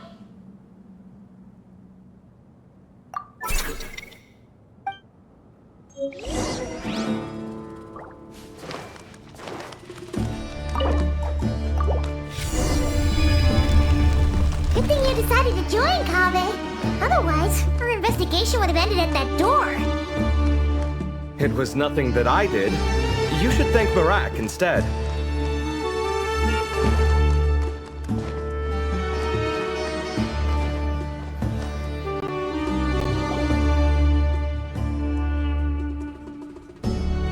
Hold on. At this rate, Paimon's gonna lose her title as best guide to a mechanical suitcase.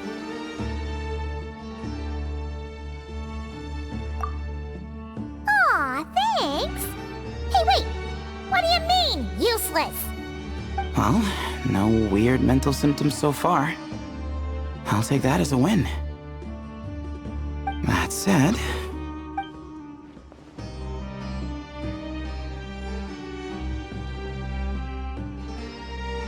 There are 3 doors here.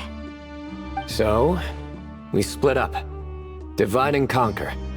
Otherwise, this whole thing is in ruins. No pun intended on that last part. I swear. Yeah, that might be our best option. Good idea. And the minute things go south, we go back the way we came. Ooh, this is getting exciting! So, who's teaming up with who? Paimon calls dibs on the Traveler!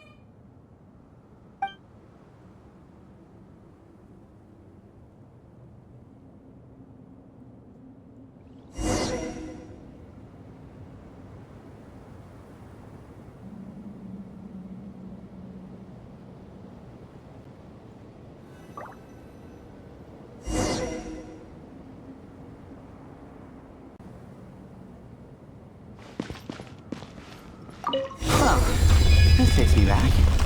Last time we were in the desert together, the 2 of you came all the way out here to gang up on me. Oh? Sounds like someone's holding a grudge. Just what I like to hear.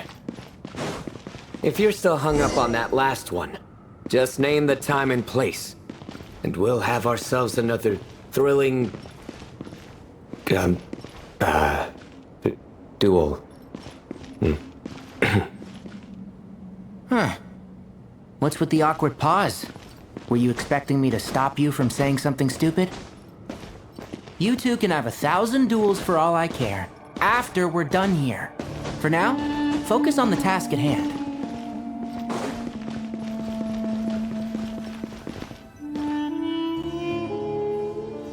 This chamber is huge. I can't even imagine what it's used for. Oh. What's wrong? I seem to have stepped on some kind of Stone slab. Huh. There's a pattern on this, but it's hard to make out with all the dust. Huh? Look! The shape seems to match the markings on the ground over there. Let's slot it in and see.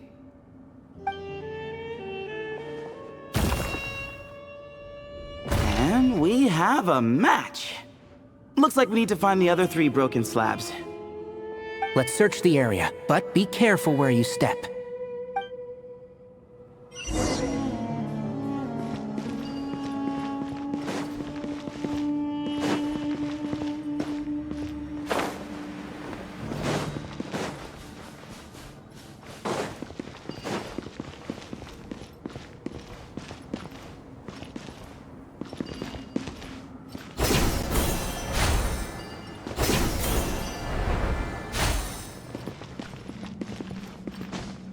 Ooh, got one. Ouch, but watch out. The edges are kind of sharp.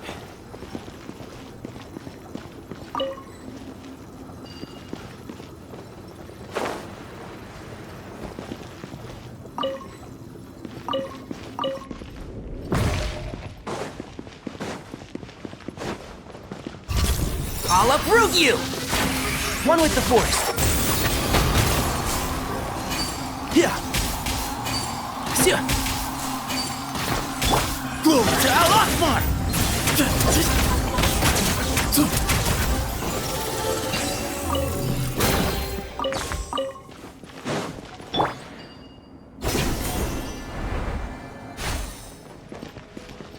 Got the 3rd piece.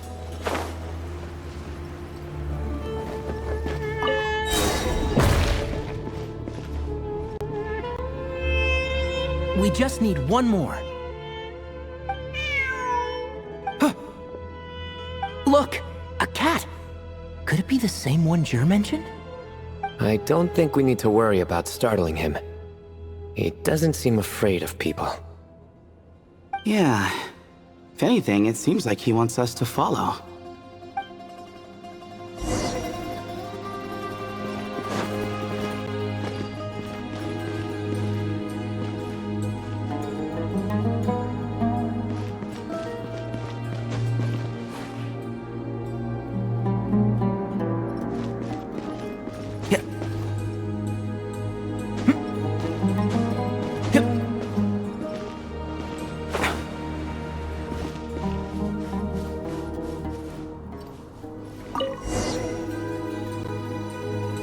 Oh, he led us to the last piece. Who's a good kitty? I never thought I'd hear you say something like that. You've clearly never heard how the professor talks to his tomatoes, then.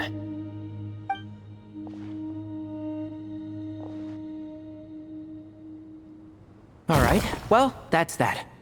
Now, we need to figure out how to get rid of all this dust. Behold, the great Vayu Viastra. Be honest. You've been waiting to say that for how long now? Just activate the mechanism.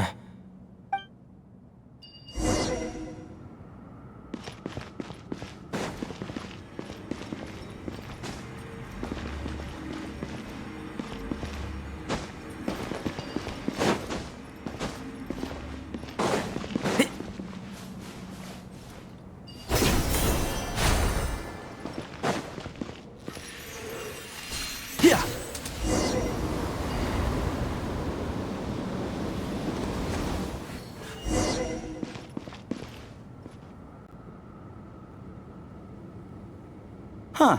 It worked. It's a picture of... 3 Hermanubises? That can't be right. The ears aren't vertical. Oh, true. And the looks fall short. My hat is much better looking.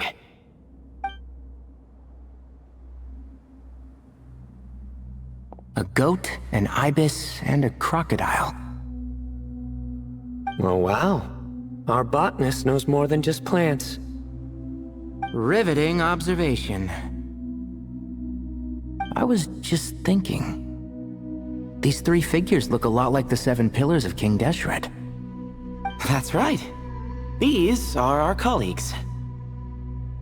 Our what now? You sure about that?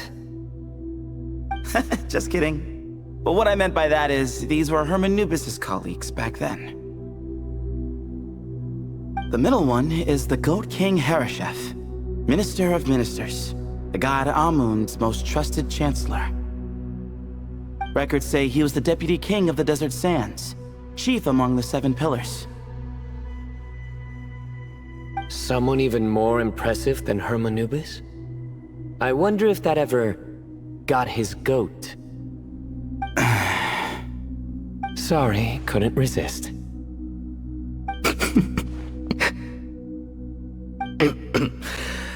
Okay, that was a good one. Wait, really? I've got so much more where that came from. Where were we? This is Sopik, the Crocodile King, captain of captains. As the name suggests, he was a valiant commander and had dominion over all weapons of war. And finally, this is the Ibis King Thoth, scribe of scribes. Your memory's pretty impressive. I bet you're almost as good as me at memorizing cards. A scribe? Did he manage archives then? Like Alhaitham? Wait, that's all Alhaitham does? I never knew being an academia scribe was such a cushy job. Well, that's how his friend put it, anyway. But it does seem like he has a lot of free time. Well, I don't know much about the academia, but I'm sure the Ibis King had more responsibilities than that.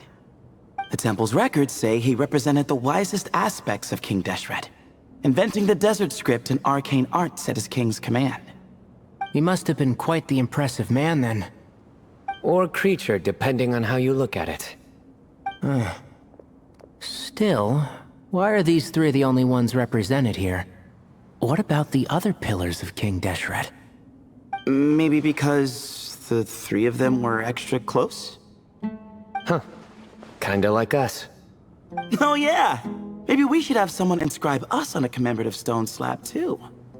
Or, we could just take a picture. It would serve the same purpose. Anyway, no more distractions. Huh. Doesn't it look like there's writing carved into the corner? Huh. There is. And it's in the ancient desert script too. Looks like the Ibis King left you some homework. Give me a sec. I'll try and translate it. The ministers are unvirtuous. The scribes unwise. The captains unworthy. My end is not humanity's end. Hereby bestow upon you all a far side of eternity.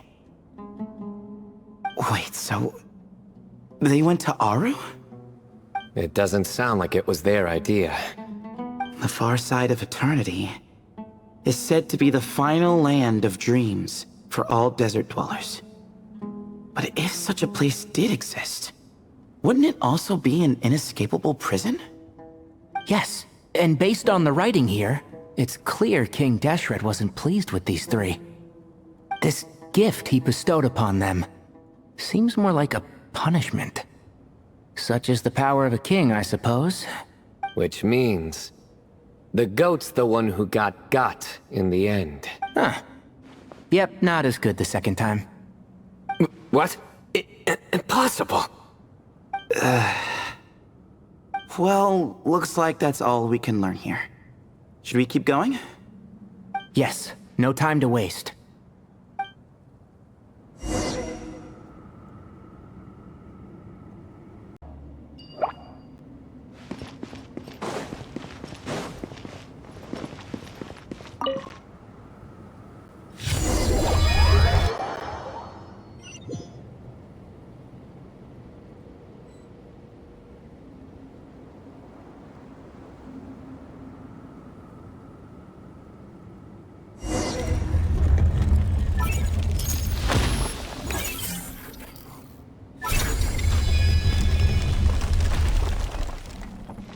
Jeez, who knew a suitcase could be so fast?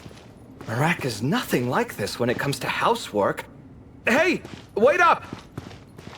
A scout's job is to take the lead. Just let Marak figure it out. Easy for you to say. I'll be the one doing the repairs if something happens. Why don't you go scout ahead then? When I think of a comeback, I'll let you know. No rush.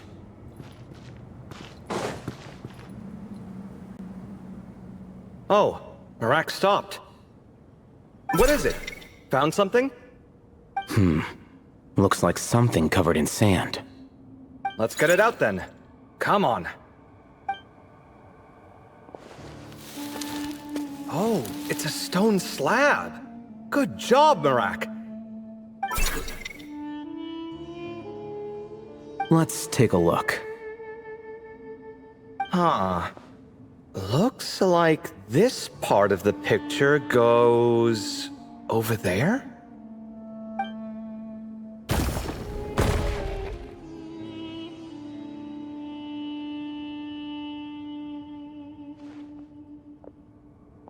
In that case, there must be other pieces. All right, and let's look around. Hey! Why are you sitting down? I thought Marak was helping. Oh, so you do know what that word means. Great. Are we supposed to just sit back while Marak does all the work? No, I doubt you could do that. Exactly. But I can.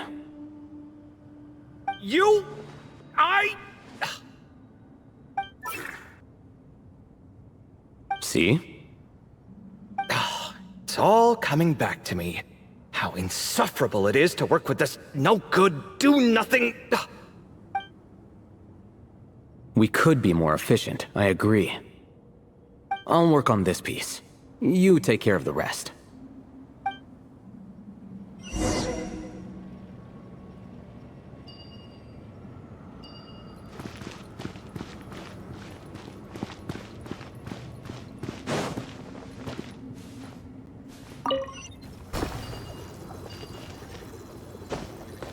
Found one!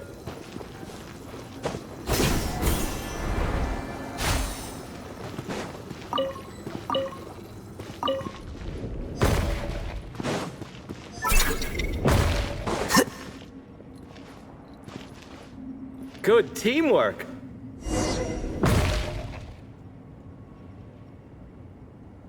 Looks like we found them all. The pieces fit together like a glove. But we can't see what's on them. Turn around. Huh? Look. Oh, I've seen this before. It can create strong winds. Just what we need to clean off the slab.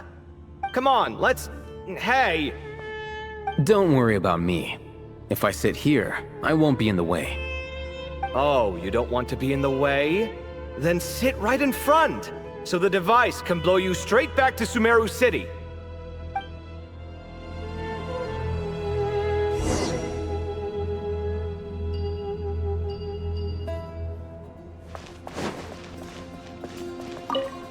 Better get to work. Good luck.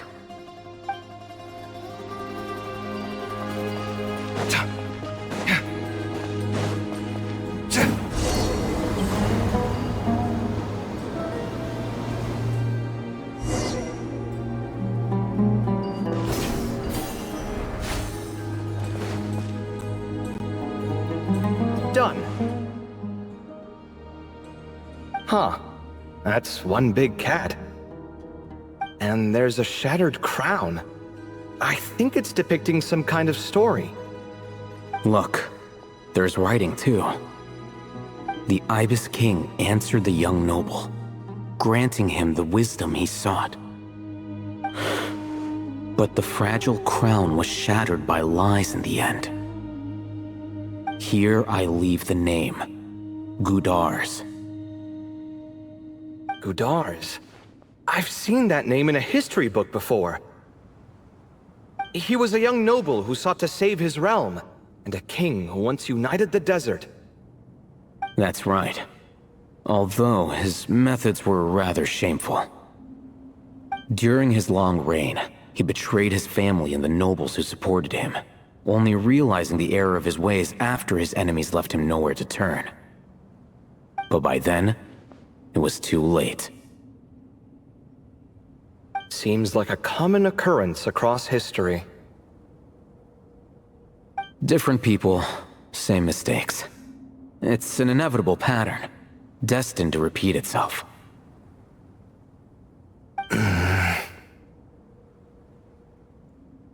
The writing mentions the Ibis King, but a cat is depicted here. Does that mean... So far, what's depicted on the slab seems true to history. In which case, this cat is either a proxy for the Ibis King or a manifestation of said king himself. Exaggeration is a common method ancient records use to highlight a being of higher status. And as we know, Layla and Jur both heard the sound of a cat while escaping the ruin. You're saying the Ibis King, one of the legendary 7 pillars of King Deshret, is here, still helping those in need? I'm saying we can't rule it out.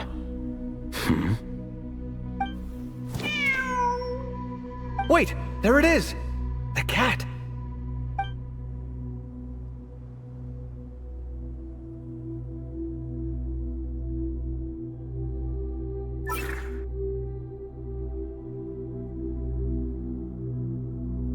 Ah! Marak went after him! The cat's showing us the way forward. Come, let's follow. Okay.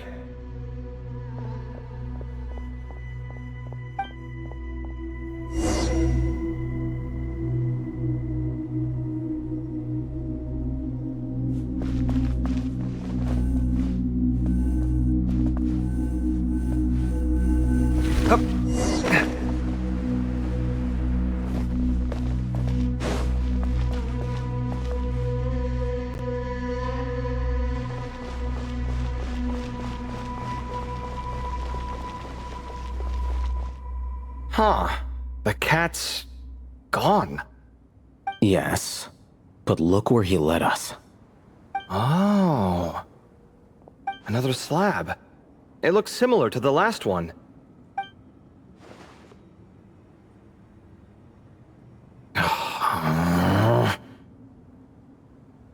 Oh, by all means, take your sweet time. Wouldn't want you to overexert yourself.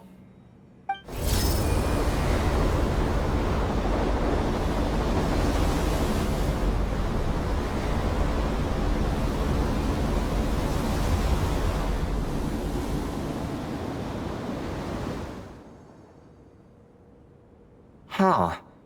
The scene depicted here... Seems to be a different tale. The Ibis King answered the gin-blooded dancing girl, granting her the wisdom she sought. But enemies plotted to kill her close kin. Snake venom was her self-chosen end. Here I leave the name. Makaira. The Temptress of Woe? You've heard of her? Of course. I don't just sit around doodling all day. She's mentioned in tons of papers about the desert. As I recall, she was given as a gift to the tyrant king of Gurabad, and later seized the opportunity to kill him. After getting her vengeance, she reigned as queen for many years, until her enemies attempted a coup, and she took her own life. That's more or less the version I've read as well. It seems this queen also had dealings with the Ibis King. Yeah, I'm starting to find this whole granting wisdom business a bit concerning. I mean, considering how Gudars and Makaira ended up, it might not have been a good thing. But, at the same time, if the cat guiding us is linked to the Ibis King, then he doesn't... People are complicated. And the same is true of the servants of the gods, no matter their wisdom or power. Let's reserve judgment for now and keep moving.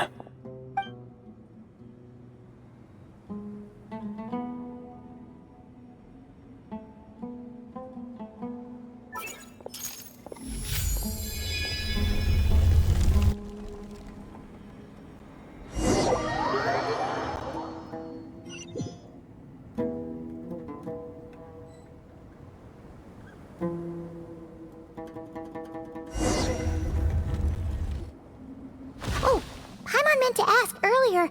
Have your memories come back, Layla? No, sorry. To be honest, nothing about this experience feels familiar. Besides, my focus is the stars, so I don't spend a lot of time exploring ancient ruins.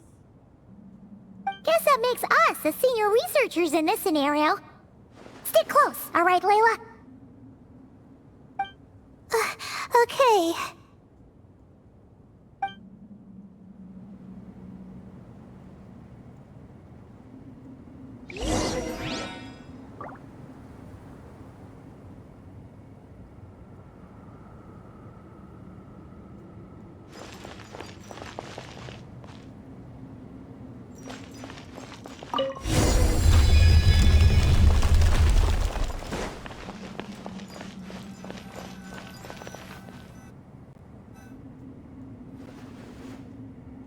Wow, what a tall ceiling. Yeah, but for such a big place, it's so empty. Like no one ever lived here.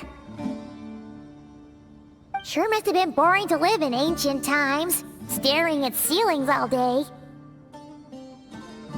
Now that you mention it, I've heard some people used to draw star maps on their vaulted ceilings. Some might even make them transparent to better observe the movement of the stars. It sounds so nice. Stargazing from the comfort of your own home. Wait a second. I think I see something up there. Huh?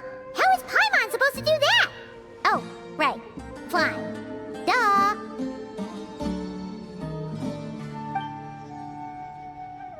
Alright, sit tight, everyone! Adventurer Paimon will be right back!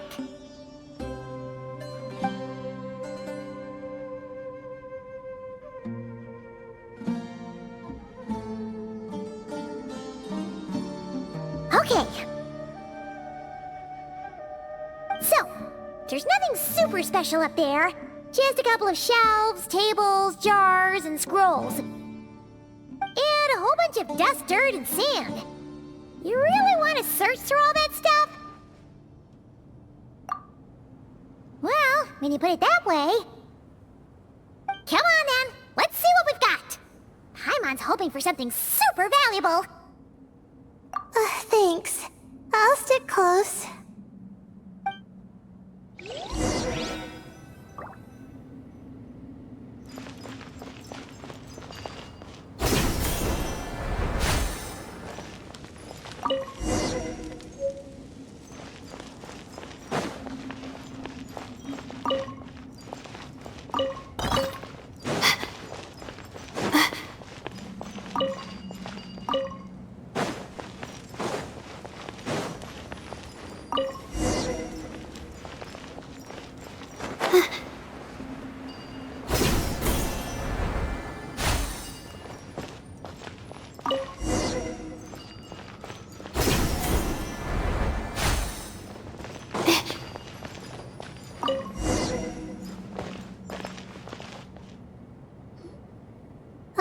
I think that's everything. Most of the documents are in the ancient desert script, except these ones. These seem old as well, but the handwriting makes them stand out. Right! Let's arrange them in chronological order before we read through.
this person fell in by accident, like Mr. Jur and me. Yeah, maybe. But they don't sound super worried about their situation. So, either this person's an ace adventurer, like the Traveler, or some kind of super optimist. An optimist, huh? I wish I could be that sort of person. That's right! You're detailed and passionate. Great qualities for an adventuring buddy. This optimist seems super obsessed with exploring every corner of this place. That could have gotten them in big trouble for all we know. Well, I appreciate the compliment. It's almost magical how words like that can make you feel like you can do anything. I only wish that magic could last a little longer. Until I figure out my new study topic, at least.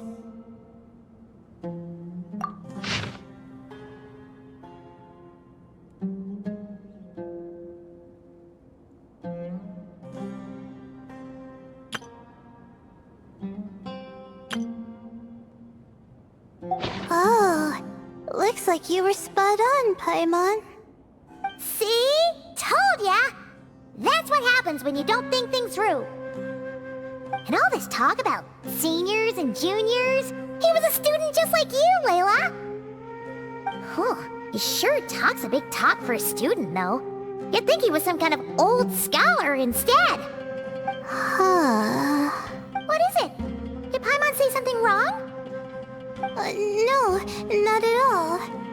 I was just thinking, and this might sound rude, but the way this person speaks is just so... you noticed too. I mean, it's good that he helped treat his companion's wound, but it didn't seem like it was out of kindness. More like he was looking out for his own self-interest, or thought he could get something out of it. I don't know. Maybe I'm reading too much into it.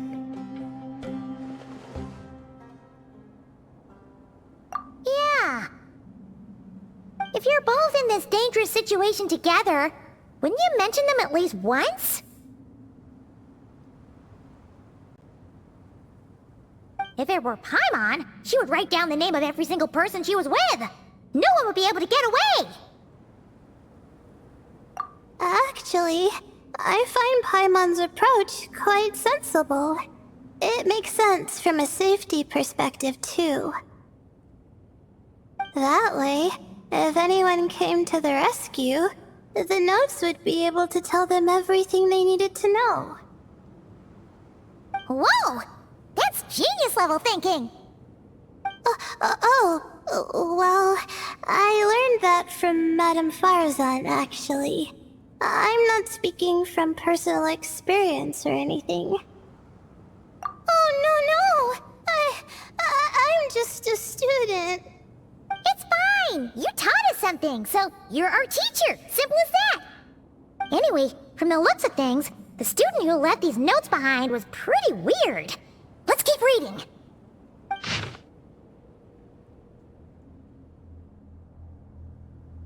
Whoa! Hang on! That's a lot of information. Paimon needs a moment to take this in. The Ibis King. So... did this person actually meet the Ibis King here? Sorry. Who? Jeez, not again! Stop teasing her, Traveler! You know she was asking about Nefer. Anyway, Nefer's, a friend of ours. And she's mentioned the Ibis King before, but not in much detail.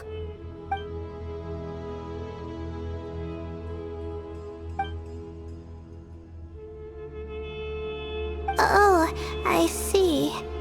Well, that's not too surprising. Most people in Sumeru know about King Deshret, and most in the academia have at least some knowledge on the Seven Pillars. Legend has it, King Deshret ruled the desert at the head of several wise retainers, guiding their people to pursue the limits of wisdom. He also left behind treasures for future generations, which continue to be relevant in nearly every research discipline. And now, this message indicates this student and his senior were rescued by the Ibis King. But to think it's possible to meet him in a place like this... We don't know when these notes were written, but didn't the Seven Pillars disappear a long time ago? Yeah, the notes made it sound like his powers were restricted. Also, the mention of this form? What is that supposed to mean? I'm not sure. Let's keep reading.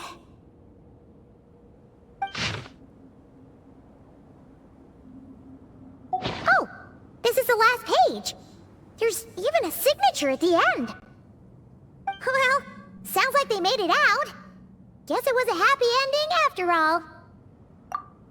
Wait, but it says, the Ibis King cannot be trusted. Huh. Our friend said something similar. That the Ibis King was a liar. And the notes did make it seem like something wasn't quite right with him.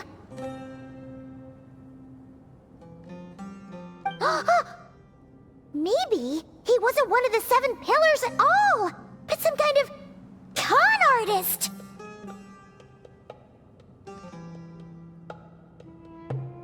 Huh? What's that supposed to mean? I think Paimon raises a good point. Let's keep our guard up just in case. Alright, I think that's all the clues around here.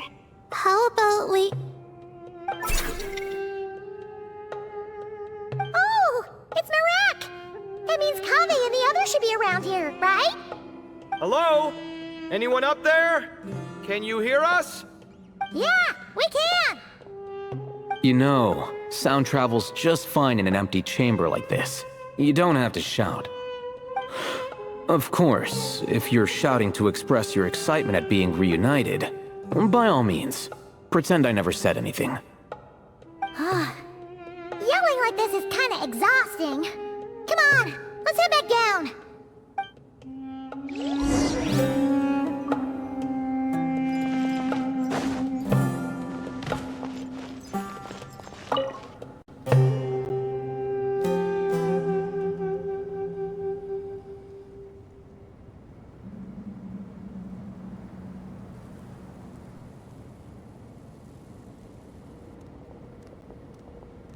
Wow, we all ended up in the same place, huh?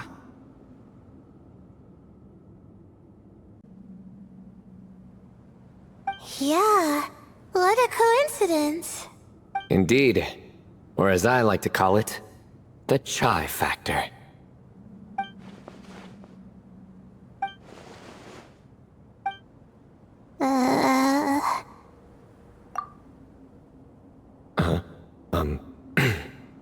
No reply? Just say it. Alright. Because it's spice to sweet brew again. Oh, hey, that's a new version. Oh, wait, what? You've never heard that one?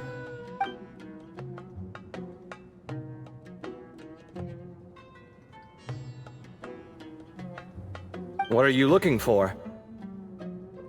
A place to sit and read my book. Oh, great. What else is new? Well, looks like everyone made it through unscathed. Let's take this chance to get some water, rest a bit, and discuss what we learned. Sound good? Yeah, let's debrief.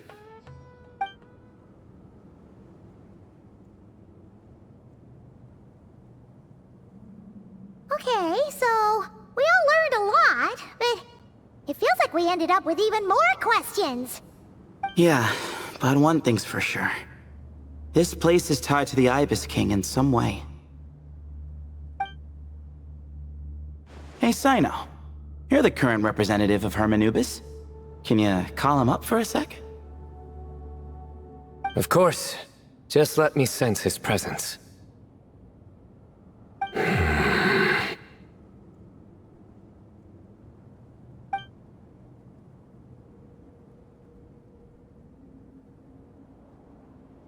Just kidding. I can't sense him at all. Jeez, Sethos. Did you set him up for that one? What are you, a two-man act? Sorry, Hermanubis isn't like the Ibis King. He can possess me, but I can't talk to him whenever I want. Oh, truly? Does that mean he's gone? I would have liked to reminisce about old times with him. Ah, the cat! It speaks! Of course it speaks. In fact, it is not an it at all. You do me a great offense. My apologies. Esteemed cats, sir?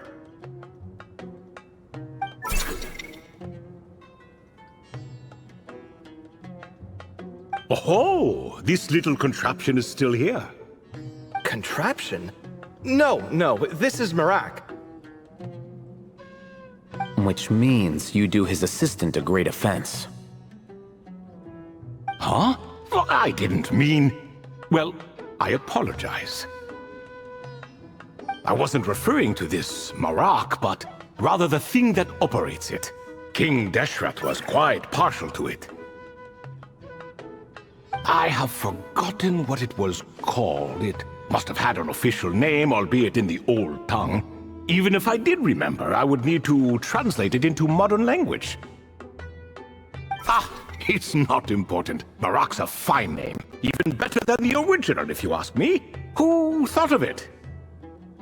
And the remodeling, quite well done indeed. This Marak looks much happier in its current form. Oh, and the components should have model numbers written on them. You can look them up if you're curious. This cat talks a lot.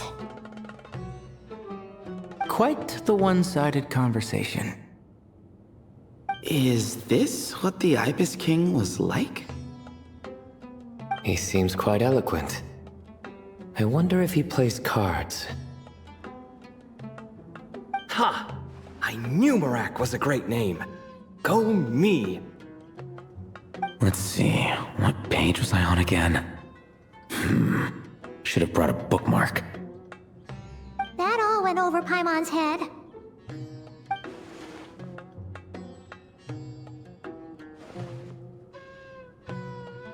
Hello indeed. For you to know my name. Yes, I was not mistaken. You are special among your companions. But you are all guests. It is only proper to invite you in. Come then, this way.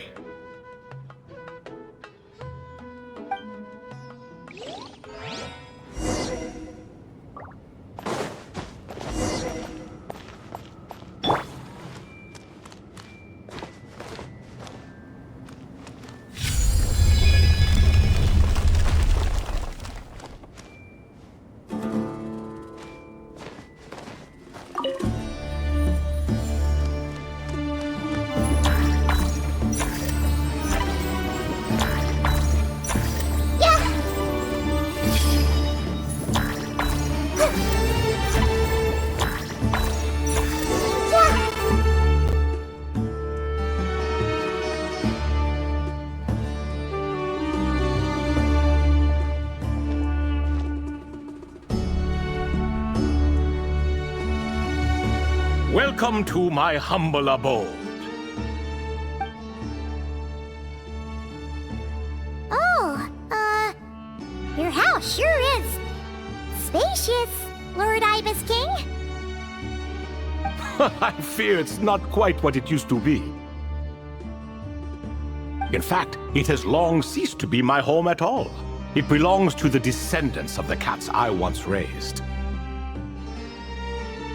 Such adorable creatures, aren't they? Take the one I'm borrowing here, for instance. A chubby fellow with such lovely fur. Anyway, tradition dictates that a special guest such as yourself be presented with a gift. Alas, it's a first-come, first-served basis, you see.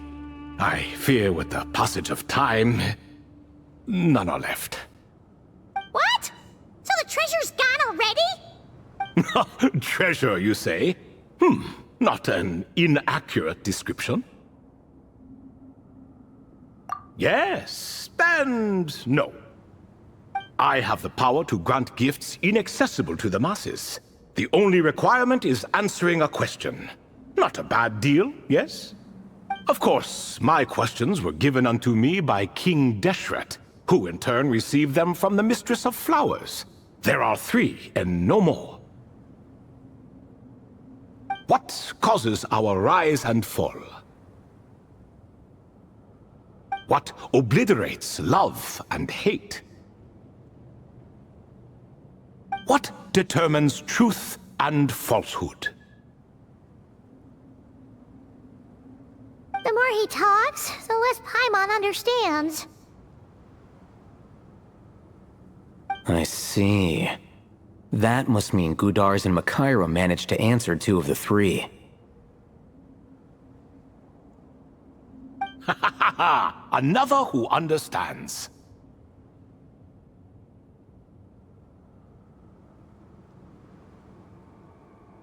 Oh, so that's the event those 2 slabs are depicting.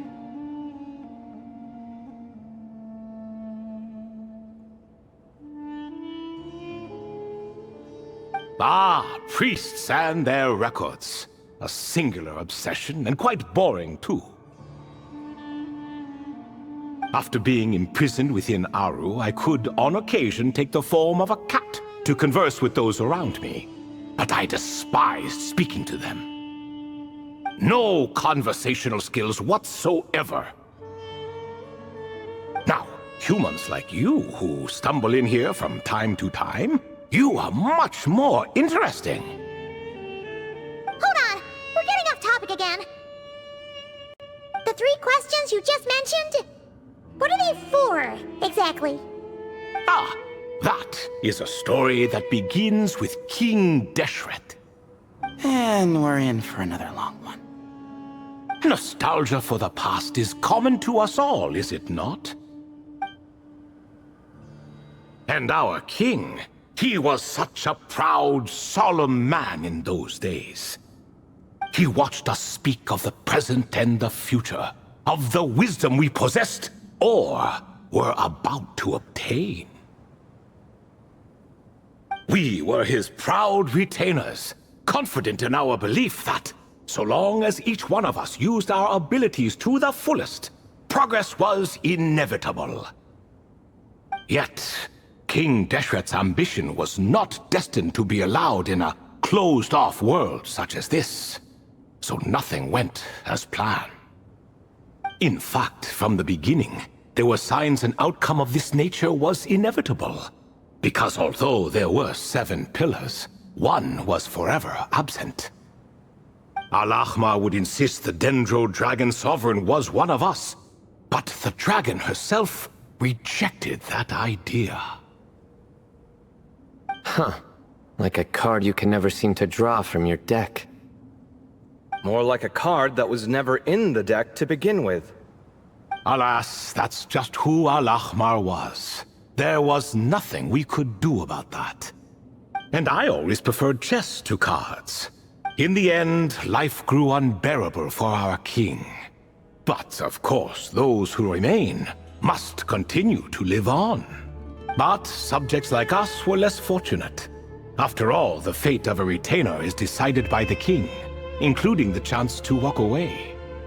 So it was then that King Deshret had Kroko, Goti, and I locked up within Aru, where we remain to this day.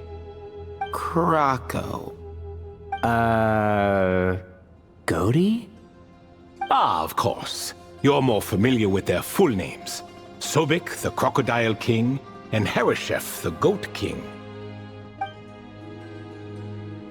And let me tell you, when it comes to chess, Hereshef was a habitual backseat strategist, always spewing nonsense from the sidelines. Well, Sobek was all too quick to take his terrible advice, to the point where I was the one who got accused of cheating. Chess is an exercise in patience, and that man couldn't sit still to save his life. He could never excel at that game. In fact, neither of them were good at chess. Even so, we played together often.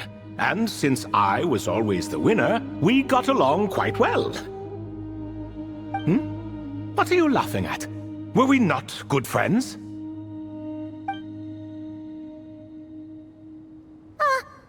No one's laughing.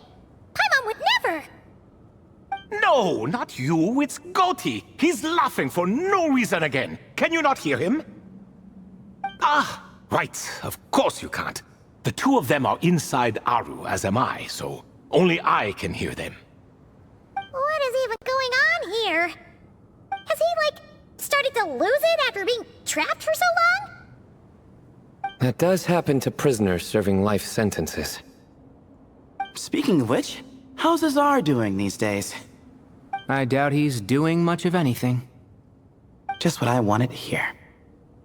What is the meaning of this? You doubt my words? I have half a mind to not talk at all. Oh, no. They're not questioning you, Lord Ibis King, just discussing other things. Please, continue. In that case, where were we? Getting to the part about the 3 questions. Hopefully. Ah yes, we're almost there. Before I entered Aru, King Deshret said I could be released from my eternal seal if I chose humans who could provide the correct answers to those 3 questions. The first person who caught my eye was Gudars. I asked him, what causes our rise and fall? He answered, conspiracy and betrayal, for it renders the righteous and wise unable to succeed, and thus nations fall. I found his answer quite interesting, so I bestowed upon him the power to deceive. The second human I chose was Makaira. I asked her, what obliterates love and hate? She said unto me, I have nothing left to lose. Vengeance alone can quench both love and hate. I found this to be another fascinating response, so I granted her the power to be loved. But both of them ended up... Now then, young one, riddle me this. Did their answers point to this fate, or was it the power I bestowed upon them that determined their end? I'm just an observer who doesn't understand their circumstances, so I can't answer. A clever reply. I do not wish to comment either. It is all in the past at this point. My only wish was for their answers to be acknowledged by King Deshret's rules, and bring me one step closer to freedom. As for the final person, her fate remains to be seen, so I will not reveal her name. I asked her, what determines truth and falsehood? And found her answer quite compelling, so I bestowed upon her a gift to match. As you can see, however, I have not been freed, so it's clear the answer she gave at that time was wrong. But, alas, 3 people were chosen, and 3 questions were asked. So now all I can do is wait. Wait until her wisdom is in line with the rules set forth by my king. Until she has found the true answer to that question. No wonder there was no 3rd stone slab then. Or perhaps, you're just not ready to include her in the story. Though, that... Well, it's not merely because her story remains unfinished. As the remaining priests of this place left, or passed on, there were none left to record the events that followed. Besides, stone slabs are few and far between in the Great Red Sands. In the sprawling desert, very few things or people even manage to leave a trace. But sometimes I can't help but wonder. If that young man from several centuries ago had been willing to answer my question, would I have left Aru by now?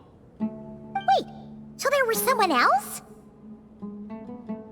Of course, it has been thousands of years after all. All sorts of people have stumbled upon this place, but I only chose the special ones. That young man had such a singular intelligence, though his companion, by contrast, was rather average.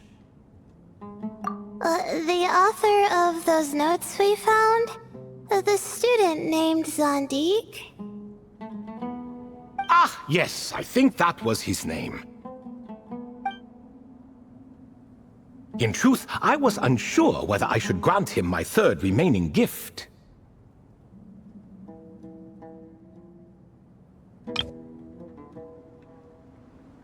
He was, of course, exceedingly clever, but he was also mistrustful and narcissistic in equal measure, and there did not seem to be a line he was unwilling to cross. Too much power could be dangerous in the hands of someone like him, so I found myself rather relieved when he declined my gift. Oh, he turned you down? Did he give a reason? Yes. He said he didn't need it. I still remember the look in his eyes. Nothing stood out per se, and still I could sense contempt and disdain radiating from his gaze. I could not give an exact reason, but on instinct I just knew. It would not end well to get close to a man like that. So, I tricked him. Stick close to your companion, I said. Only the descendants of Tulatula can come and go as they please. Leave him behind, and there is no escape for you. So, does that mean his companion wasn't a descendant of Tulatula? Oh no, that part was true. The lie was in the other half. Anyone can enter or exit this place. There are no restrictions. I saw that his companion was exhausted and was concerned Zandik might leave him behind, or worse, that some other accident might befall him. So I made up an excuse to prevent Zandik from going a step too far. Oh, and speaking of, Sandik's companion had the same blue hair and pointed ears as you. Wait, does that mean Layla's also a descendant of Tulatula? Indeed. When Hermanubis founded that city, he took in many who had nowhere else to go. Today their progeny are scattered to the four winds, and indeed are far more numerous than I could have imagined. So the person you protected could have been my ancestor. Yes, yes. You're very welcome for that. Could I ask another question, Lord Ibis King? Of course. I have nothing but time, I'm afraid. Did you also save me and a man named Jur? I did. You two were quite unlucky bumping into a device King Deshret once used to measure human brain power. That contact caused more knowledge than you could handle to flood into your minds. So I replaced that knowledge with simpler, repetitive information. Of course, the side effect being the same thought repeating over and over again in your mind, but that should resolve itself in time. How many moons are there in the sky? Yes, that was the phrase I used in your head. I forgot the other one, though. I believe it had something to do with food. Both were spur-of-the-moment decisions, so no need to dwell on the meaning too much. Oh, I see. Thank you, Lord Ibis King. As I said, young one, you are most welcome. If you're inclined to return the favor, perhaps you could turn off that device so no one else can trigger it? There's only so much a cat's paw can do, so I'm afraid this is something I must leave to you. Or Marak, I suppose. Oh, splendid! Another one bites the dust. Such is the fate of things here. Day by day, little by little, the remnants of ages past fade into obscurity. For that reason, the gifts of bygone eras, be they tied to your blood or technological in nature, are not to be revered. They are tools, nothing more. Disrespectful? I simply make the most of what I have. Besides, our king has been gone all these years. What good does it do to revere him now? Oh, are you talking to the Goat King again? No, Croco this time. He's pestering me for another game of chess. Says he wants to even the score. Wishful thinking, if you ask me. If we count one push-up for every loss, he'd owe me 300,000 by now. Of course, that's just a rough estimate. I've never kept count.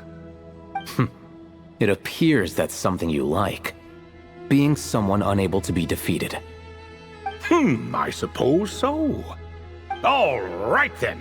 Time for me to extend my winning streak, and for you all to head home. In truth, deep down, I know even the answers to those 3 questions will not change my fate. But that is for me to reckon with. Go on now.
Excuse me? Do you even know what time it is? I've harvested 3 crops of tomatoes while you've been gone. You're exaggerating, Professor. I'm making a point. There's a difference. Sincerest apologies for keeping you waiting, Professor Cyrus. See, that's what I call manners. Now, are any of you hurt? Nope. It went way smoother than we expected, actually. I presume the investigation is complete then. Come, tell me all about it.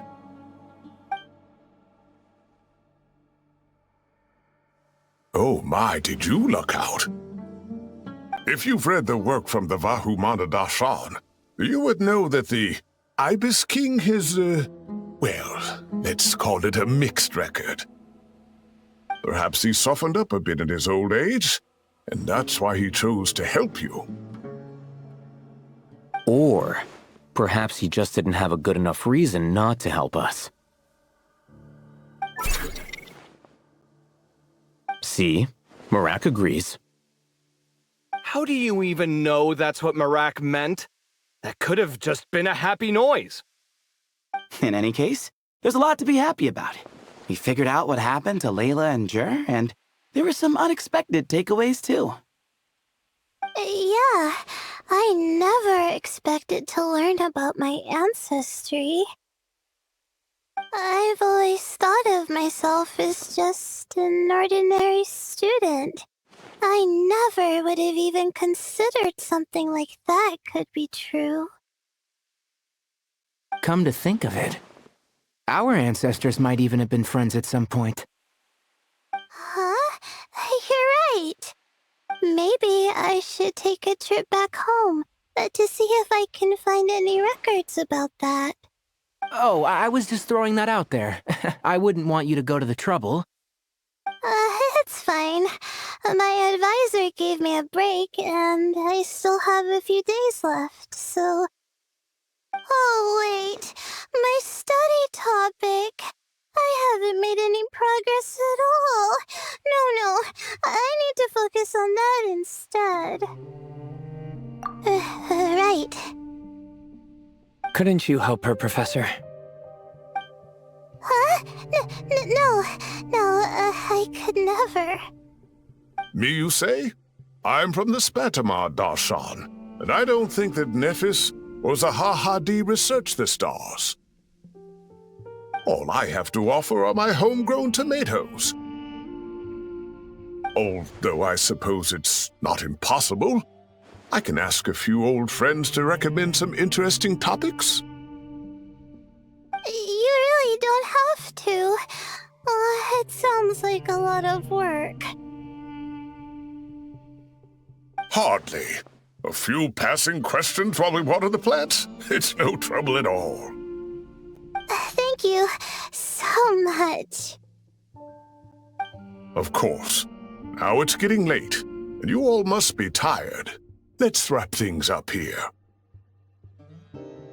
Some say desert nights are the sun taking mercy on us after the heat of the day. So, let's leave while she still feels merciful.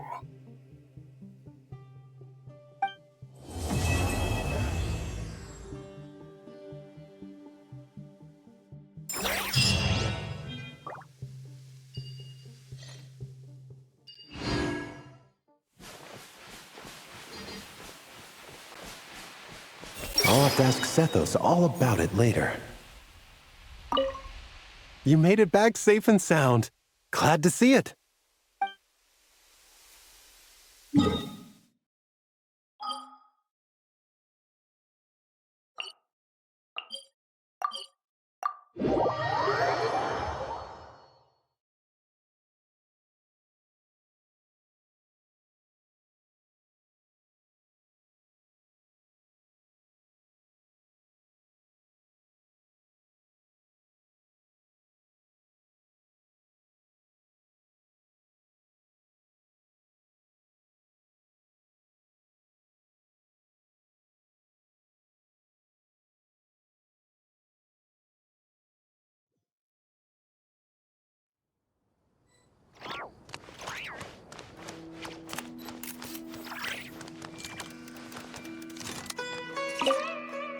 Have you decided on what to eat?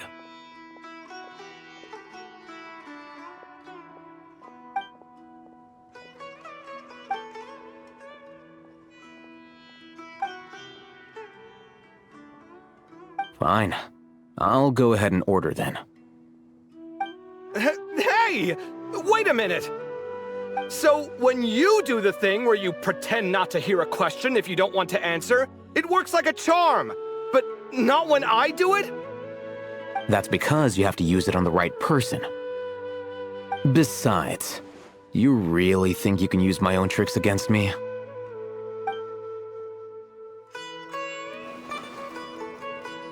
I see everything. It's been an eventful day, and it seems someone is intent on not making tonight any easier. Why is it getting so hard to keep up the act? Is a worry-free life too much to ask for? Makes me laugh every time.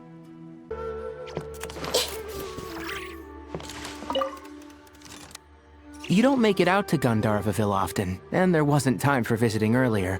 So why don't you stay a few more days? Sure. Got anything fun planned? Not really. We usually just go camping, do a little fishing, have a barbecue, things like that. Oh, and we invite the Traveler along too if she's in town. Nice. I love camping. And a barbecue is a must. Don't get too excited. You might not know this, but Tainari doesn't use seasoning when he grills. Huh? No way. Don't listen to him, Sethos. I prefer a clean taste, but you can put on as much as you like. You could have at least played along. You've changed, Sino. Man, it's a shame Hat Guy hasn't been around lately. Or I'd invite him to join. He's the perfect buffer for your nonsense. I wouldn't mind him tagging along either. It's just a shame he doesn't play cards. Do you want to know why? Absolutely not. Seriously though, where did he go? Has anyone seen him around at all? I heard he's taking care of something in Notcry. Oh, well, I hope it all works out. Surely that little girl must be leaving soon. Haven't thought of a new pun yet, but it'll come to me. And then I'll punch them with humor. Rainforest life sure is something. Do all desert dwellers become like him after being here long enough? Hat Guy. Card games. Was he setting up for a hat trick joke?